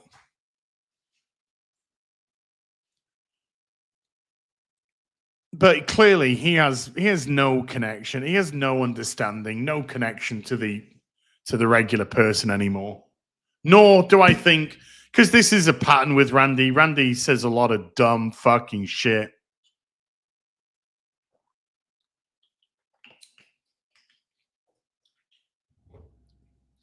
Meanwhile, the East, you say disconnect, I say prick. I mean, pretty much the same. But meanwhile, in the East, they just seem to be wanting to make games because they want to make money. They're not interested in identity politics. They're not interested in playing political games. They're just interested in trying to create new worlds, new characters, new stories for people to enjoy. Yeah. Randy Pitchford might as well have said, stop being poor. Because it was the same thing. He essentially said the same thing. Crimson Shadow with a £2 super sticker of a fist bump. Pow. Right back at you, dude. John Z with a $10 says, as would you rather live in peak Numenor or Minas Tirith in the days of Gondor's decline? Keep in mind, Numenor, you would live over 300 years, and in Minas Tirith, you would barely reach 100. It depends when in Numenor. I mean, what if it was during the fall of Numenor? You know? What if it was when the Numenorians decided, hey, let's fucking invade Valinor? That sounds like a good idea. Because Sauron has got into their minds. But if we're talking, but you say peak Numenor, yeah, if we're talking peak.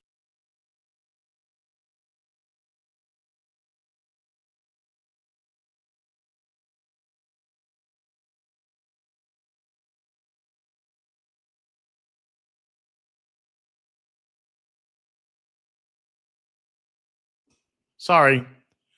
I'd be what? I'd be 7 foot tall. I'd be a fighting god. Live past 300. 300, 350. It'd have to be peak Numenor. Have to be.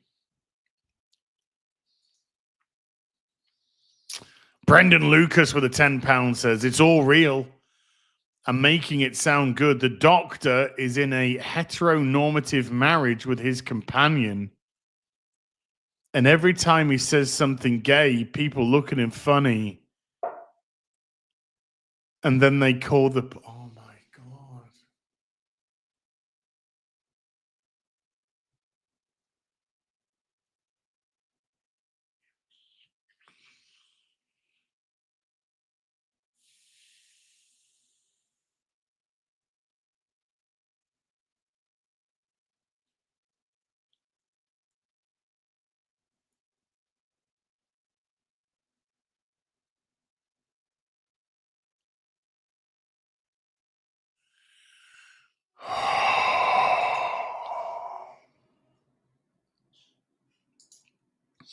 Remember the rules of intersectionality, people.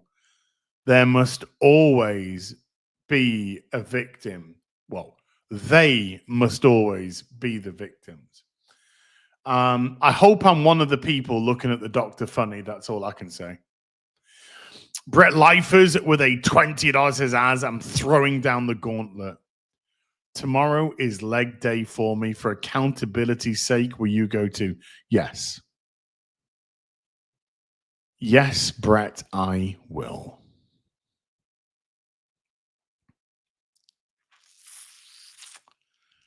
I appreciate big fat 20 there, dude. Thank you. Admin with a 3 Australian. How about playing Ed Grail's Taint? Pretty sure they're babies. Oh my god. Oh my god. I'm thinking I might have to watch this with my friend Captain Jack Sparrow. Hey Gary, can you can you Captain Jack Sparrow me on email, please?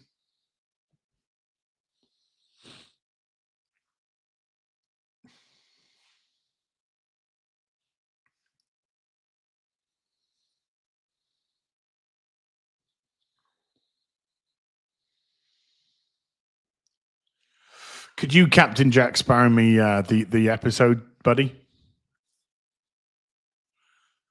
Oh, I think this is something we probably need to discuss on the Real BBC. I just won't be able to watch any Mobland. That's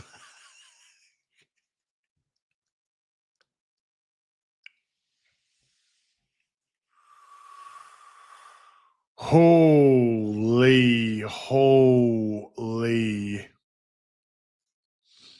Okay, Mission Impossible. The Final Reckoning. I saw it on Thursday. I saw it at a really nice cinema. And I went for the best possible. That's not funny, ass. I went for the best possible experience. I went to the VIP section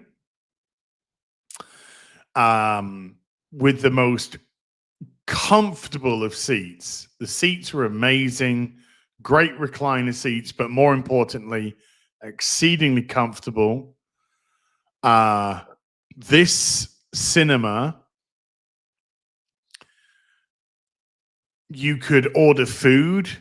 You could be sat there and you could order food and drink, and you had tables that turned in on you and all this kind of stuff. So the experience was amazing. It was my best cinema experience potentially in terms of purely the way that the aesthetic and the comfortable factor of the cinema went. So I'm in the best frame of mind possible. Went with Chat's mum, had a great time. Had some good food, and we sat down, watched the film. I came out of the film enjoying it for the most. Well, I say enjoying it for the most part, yeah. In as much as I thought it was a well put together film in terms of direction, the set pieces that they put together were fantastic. The submarine scene I really enjoyed.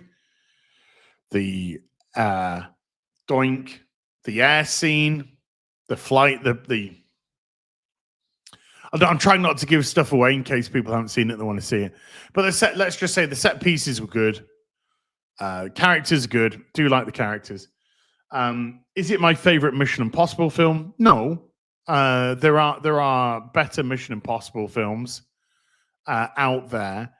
And the film does have issues, particularly with exposition. I think exposition was the biggest problem of the film, because they were so desperate to tie it to the rest of the franchise that they kept doing exposition dumps on things which you could easily formulate in your mind. You could easily understand stuff. They didn't need to make the AI the rabbit's foot from Mission Impossible 3.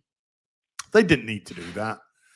I did appreciate their attempt to correct the mistake of Mission Impossible 1 by making Mr. Phelps the villain. So I do appreciate that they tried to do something with that.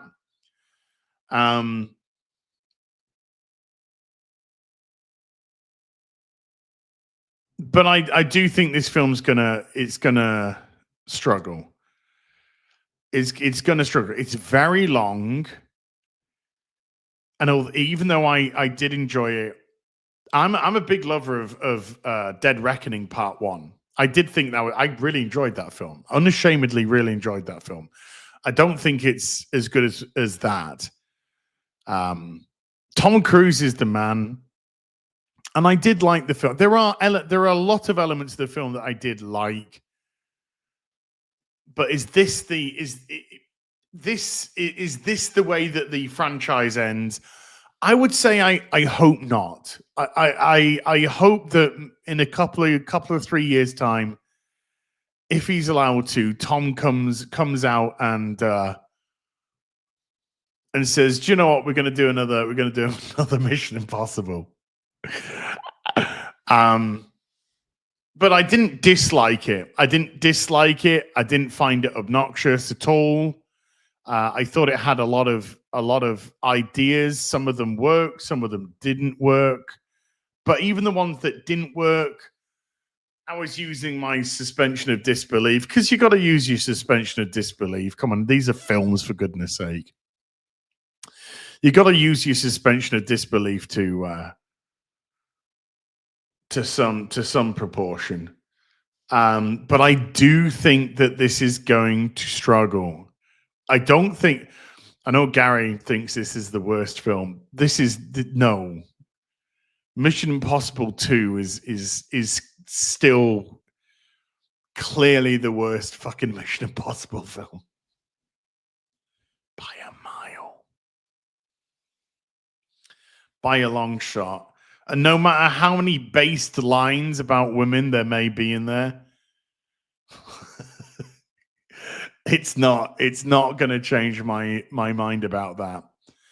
But I do think that I will say that there's one thing that I did think was missing from this Mission Impossible, and that was there was always an element of, with these Mission Impossible films, there was always an element of real excitement, sort of like real excitement and real adventure, that everybody was sort of enjoying the ride as well as participating in it.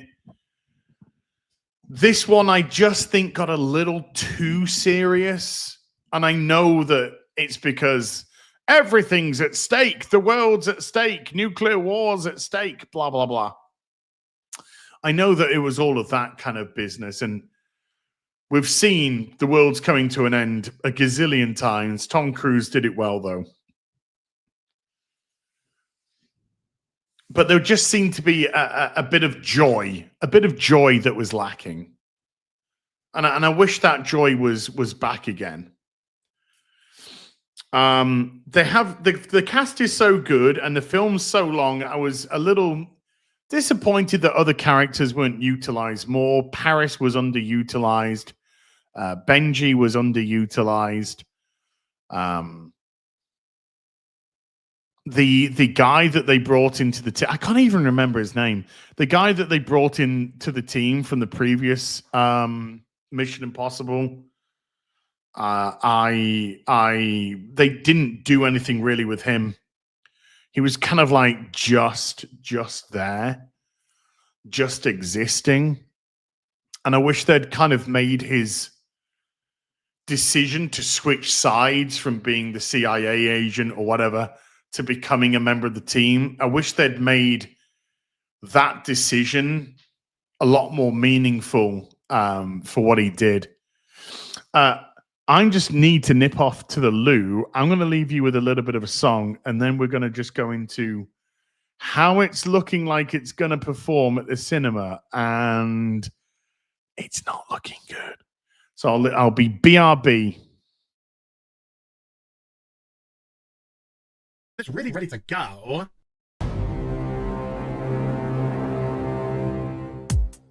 Okay, Cicely! Okay, Cicely! Okay, Cicely! Take me by the hand, take me me by the hand. Take me by the hand. Take me by the hand.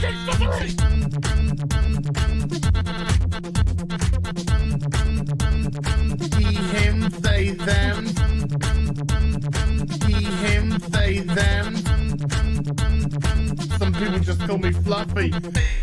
Me by the hand. Ocean man, take me by the hand. Ocean man. What the fuck is he wearing? It's not Halloween. Ocean man, take me by the hand. Ocean man. Fucking sizzling. Ocean man, take me by the hand. Ocean man. My God, have I been in the cat? Ocean man, take me by the hand. Ocean man. Oh my God, like yeah. Ocean man, take me by the hand. Ocean man. Hey darling, you can smile more. Ocean man, take me by the hand. Ocean man. That's what we fucking do. Fuck off! Ooh, take me by the hand. Ooh, Mr. Ocean Man. Ooh, take me by the hand. Ooh, Mr. Ocean Man. Yeah, she is all gangrenous. That's cute, you massive fucking soy cock. He, him, they, them. Superficial bollocks. He, him, they, them. Spider monkey fucker. Some people just call me Fluffy. Holy shit. Yard, yard, yard, yard. It's Captain Gay. Yes, of course it's Captain Gay. Yard, yard, yard, yard, yard, yard, yard. It's really ready to go. You're some Hollywood horse bitch. Ocean man, take me by the hand. Ocean man. Kitty fuck. Ocean man, take me by the hand. Ocean man. Fucking sizzling. Ocean man, take me by the hand. Ocean man.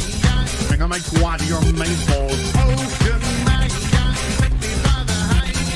Ocean man. Oh my God, like yeah. Ocean man, take me by the hand. Ocean man. Beat him into submission. Ocean man, take me by the hand. Ocean man. Ocean man, take me by the hand. Ocean man. Yada yada yada yada. Ocean man, take me by the hand. Ocean man. You got me. Ocean man, take me by the hand. Ocean man. So fucking crazy. Ocean man, take me by the hand. Ocean man. Fuck off. Fire, fire, big pants flyer. One of them. So that went well. Let's move on. She's like, it's oh look, what a coincidence. God damn, I hate this thing. I can't say the word tampon. Who fucking cares? Tripe, it's regurgitated from the fucking bowels of some talentless hack. You've been very kind, but thanks. Problem being, and the guy's talented, and the song is incredible.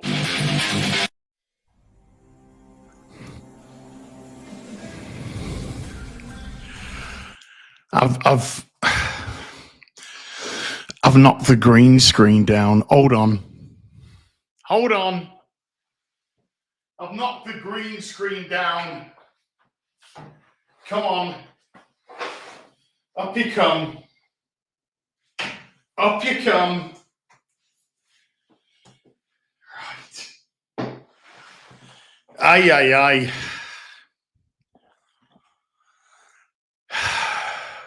Ta-da. Ain't gonna lie, chat. The coffee was doing the fucking Lord's work there. You know what I'm saying? Liverpool 0, Crystal Palace 1. Liverpool 0, Crystal Palace 1. Sarr in the 9th minute.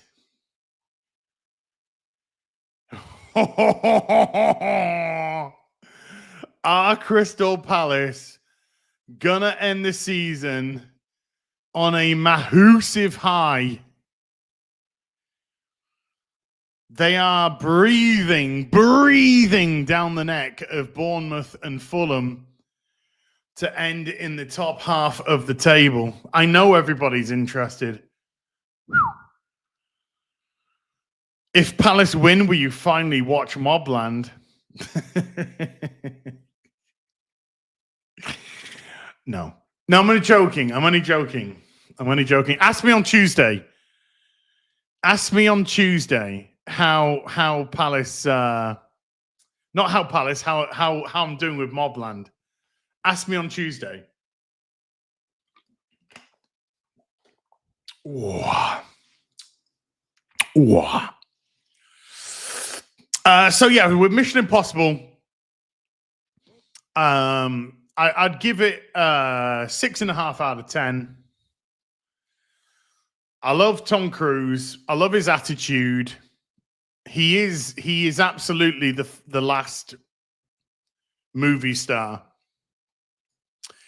He really is. I think the Mission Impossible franchise deserved a stronger exit, and they were juggling a lot of convoluted plot lines which they couldn't quite mesh together. But I did enjoy it for the most part. I did like the film. Again, it's not an obnoxious film. It's not a film that got me mad or anything like that. I just wish it was a bit better than it was. And yeah, maybe I'm not rushing. Like last time I saw Dead Reckoning Part 1 3 times at the cinema. I loved it. I did love it. I watched it 3 times at the cinema. I'm not rushing back to the cinema to see this one. And I think time might diminish my desire to potentially see. I think I will see this again. I think I will get this when it comes out on 4K to pop it with the rest of the Mission Impossible films. But I still kind of think that after such a strong fallout, Mission Impossible 6 fallout, they've never quite reached those levels. I think it peaked. It definitely peaked at Fallout. But props to Tom Cruise. The guy is a professional beyond compare. But this film's going to lose a lot of money. This film is looking like it is going to lose a lot of money at the cinema. We have the Friday details. It did 8.3 on the preview because of Lilo and Stitch. That's why it's number 2. And then it did 24.8 million for the Friday. So what that means is the Friday, it took 16,500. 16,500,000. Let's just get that right. Which isn't a great Friday. That's not a great Friday at all. It's probably going to do a decent opening weekend, but I would say it's looking like it's going to be somewhere in the region of 70 to 75 million opening weekend. And I would be surprised if it had legs. If it had the legs to continue. So this was a budget of 400 million. Now, I don't know how much that 400 million is rolled into the first film as well, because they did film these back to back. But it is a reported $400 million budget, which means to break even, you're looking at somewhere in the region of 1.1 billion to break even. So I do think that Dead Reckoning is looking like it's gonna lose a lot of money at the box office.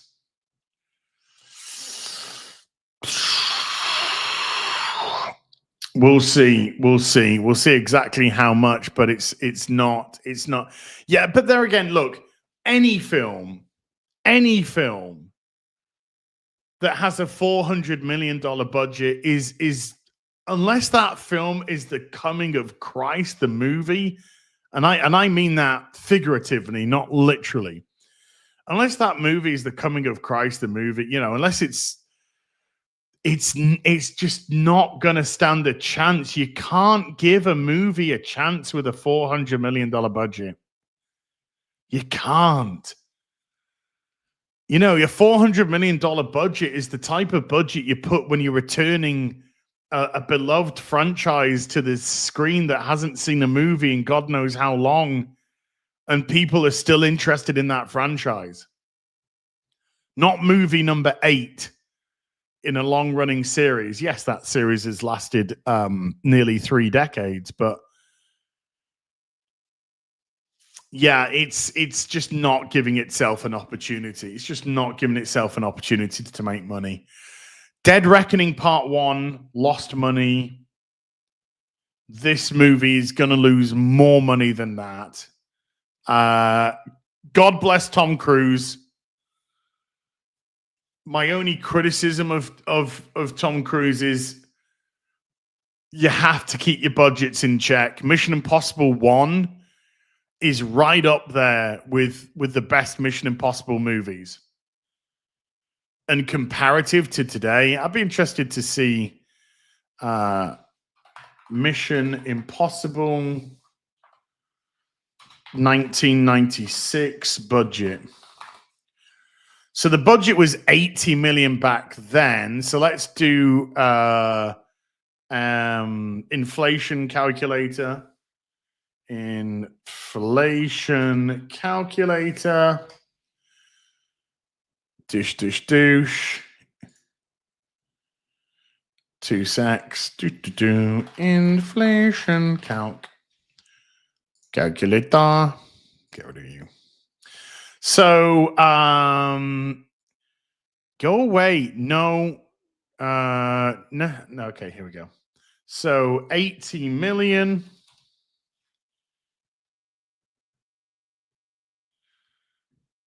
Actually, somebody's probably already done this.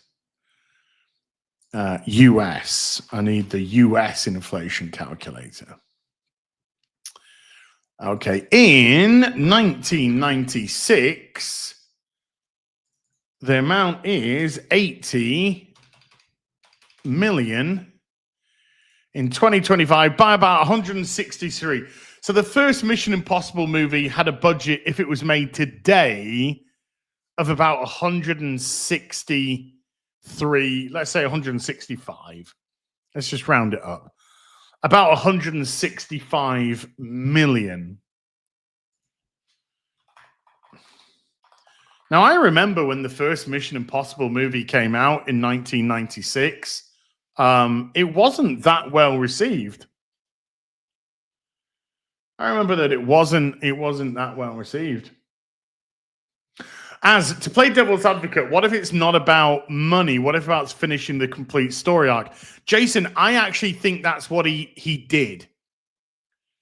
I actually think that's what he did. I think that was kind of the plan for Tom was to finish the arc. So I would say, so if we're going to play that game, Jason, and I think that's a fair game to play, I would say, did it work? Was it worth it? Did it work? I would say no. I would say that it didn't end satisfactorily at all. In terms of completing that arc, because it felt like they tried to connect it to the previous movies too much, and they didn't have to reach that far. There are elements of the movie which could have been completely cut.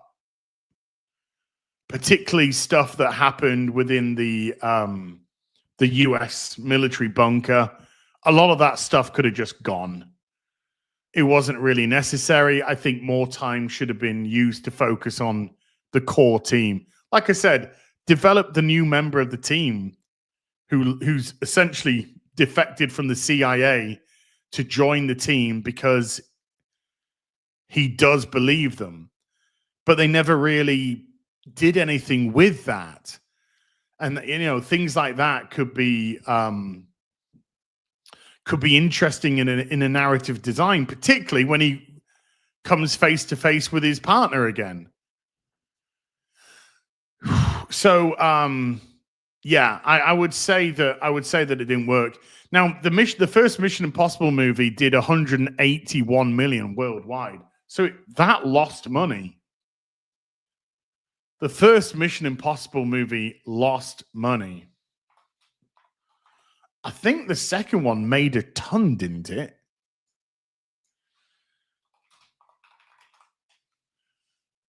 Yeah, the second one was 180 million budget, and it made 526 million worldwide. So that did make a profit.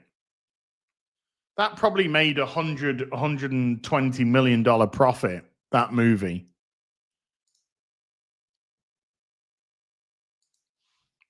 But the first one lost money, and it's now viewed as one of the best Mission Impossible movies. Mission 1 did 457. Let's have a look. I'm showing it. Mission Impossible 1 worldwide box office. Let's have a look.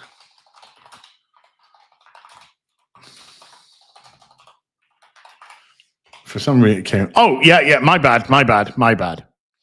Yeah. Mission Impossible 1 was actually a massive hit. Taking 458 million against an $80 million budget. So let's play the game. It needed to make 200 million. 200, even if we'd let's say 220 million to break even, it made 230 million profit. So yeah, the first one was actually a massive hit. The second one made money, diminishing returns, but made money. So that did. Hey, Saskers. Good morning, Saskers. I wonder how much the entire Mission series has made. Do you know what? That might make for an interesting video.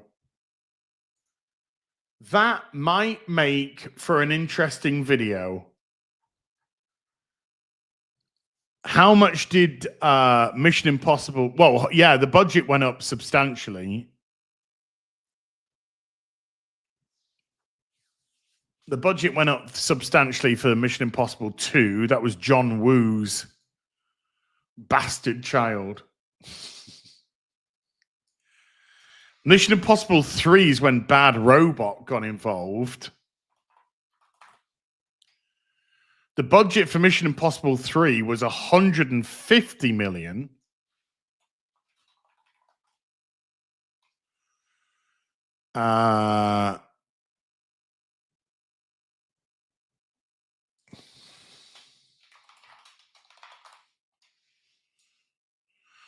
Mission Impossible 3 took just under 400 million at the box office. That was 150 million budget, so that probably broke even.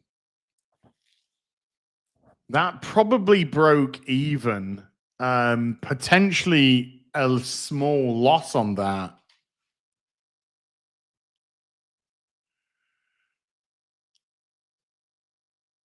Mission Impossible Ghost Protocol did 695 million worldwide on a budget of 145 million. So Mission Impossible 4 was a great success for them. You see, they're keeping their budgets for these films, all of them around the 150 million mark. Mission Impossible 5, $150 million budget.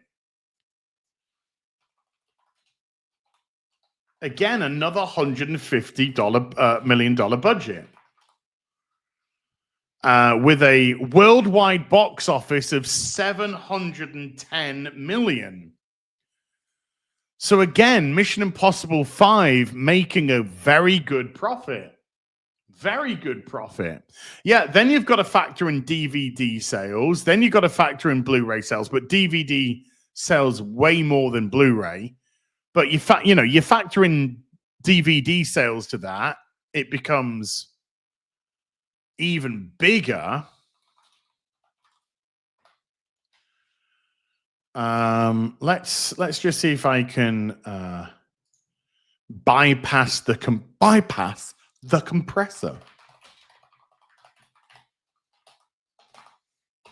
because I might be able to grab some sales. Let's just see if I can do that. It looks like, well, hold on. But it's looking like overall the series will probably come out in the black. But it's going to be the last two movies which have put a dent in its bottom line. Come on, numbers. I know you're updating stuff at the moment. Fulham have gone behind.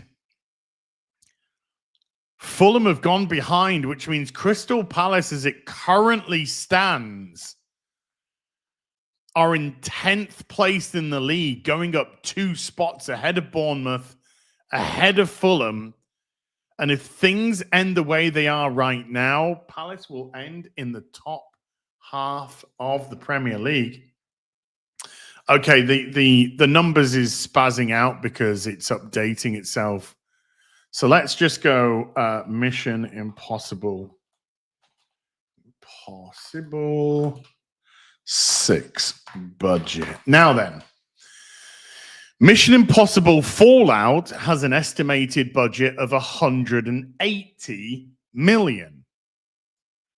So not too much more than the classic 150 million that the movies tend to have had before. And it took 570 million internationally for a worldwide of 791 million. So Mission Impossible 6, again, making good profit.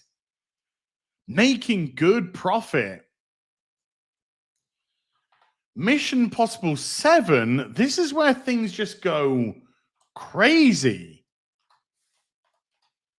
Because the budget for Mission Impossible Dead Reckoning Part 1 is put at $291 million.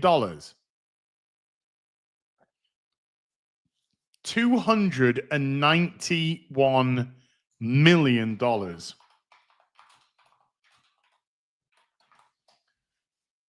And it made worldwide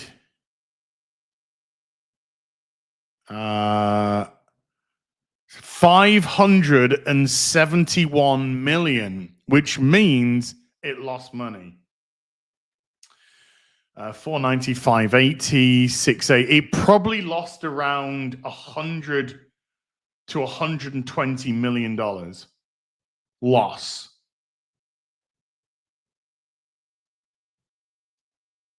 The irony being that if Dead Reckoning Part 1 had stuck with the 150 odd million budget, let's even say the $180 million budget of Fallout, it would have made a profit. Small profit. I say small, 50, 60, 70 million. but it would have been profitable if it stayed within the confines of its own budget. And then Mission Impossible 8 has an estimated budget of 400 million. 400 million. Which is crazy.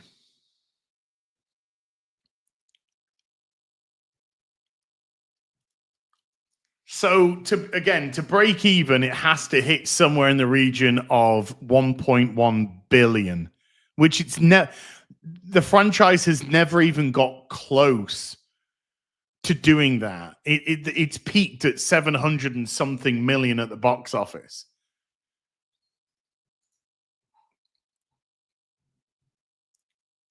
So again, it just needs Palace score again, but it's disallowed. Yeah, I mean, that's a lot to say about budget. That's really a lot to say about budget. Because it seemed that Mission Impossible had found its lane. Oh, yeah, Final Reckoning's losing money. It's a matter of how much money is it going to lose. Because it needs to hit 1.1 billion to break even. It's not going to do anywhere close to that. $400 million budget. Production budget. I don't know if that's even... that's not included. Let's say 100... Let's be generous and say 100 million marketing. It might even be larger than 1.1. It might be 1.2 billion, 1.25 billion to break even. It's colossal. Sheesh. Which is, yeah, so it's weird because it seems to have found its lane. 150, around 150 to 180 million dollar budget, and the films were bringing in 100, 200, 300 million dollar profits.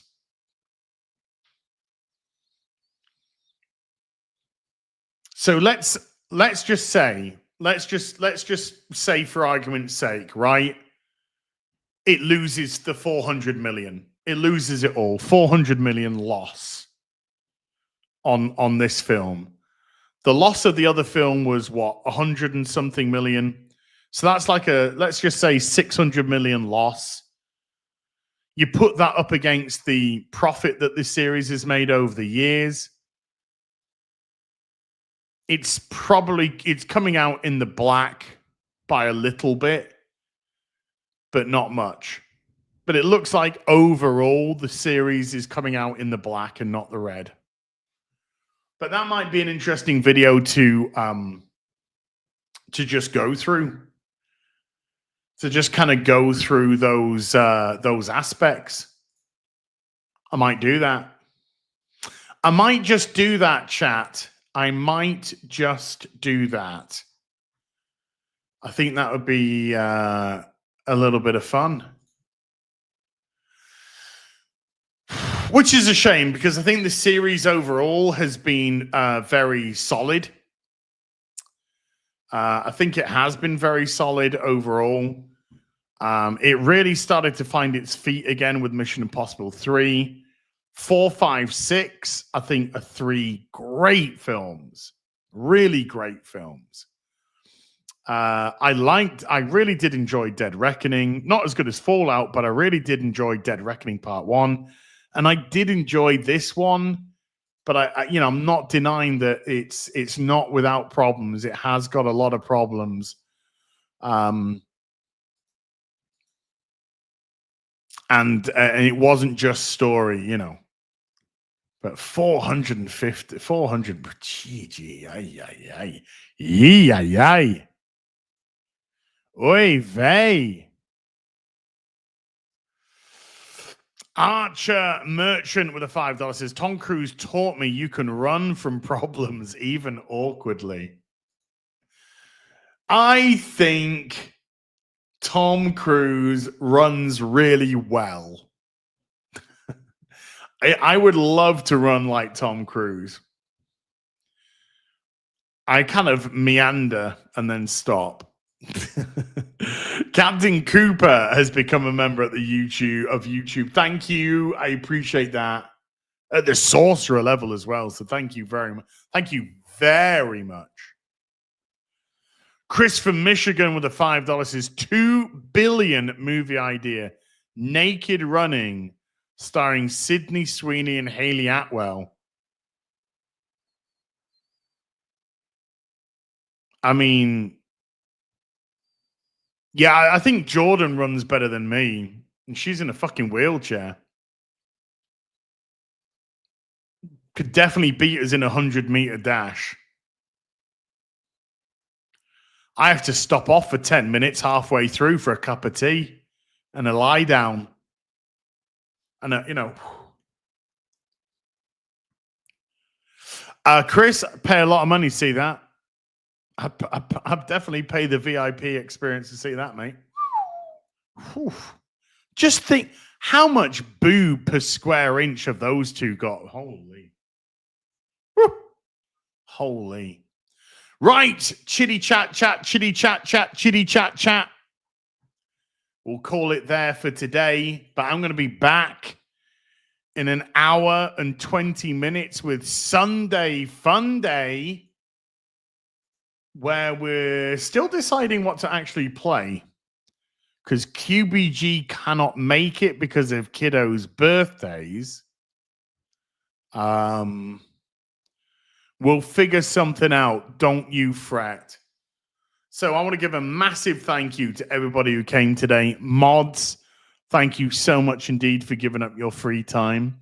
Everybody who super chatted, membered, remembered, gifted memberships. And that's a big thank you to Roland the Wretched who keeps dropping fiddies. And that's a huge thank you to Noons for a fiddy gifted membership bomb. I'll see you in about 80 minutes. Until then, bye, Saints and Sinners, guys. You did a nice little chunk today during the stream. We went from 6,000, not 600. We went from 6,003 books at the beginning of the stream to 6,026 books, going up another $2,000 during the stream. You the man and the woman, because there's only two genders and sexes, and if anyone else tells you differently, they're mentally fucking ill. See you in 80 minutes. You take care. Goodbye, Blooble.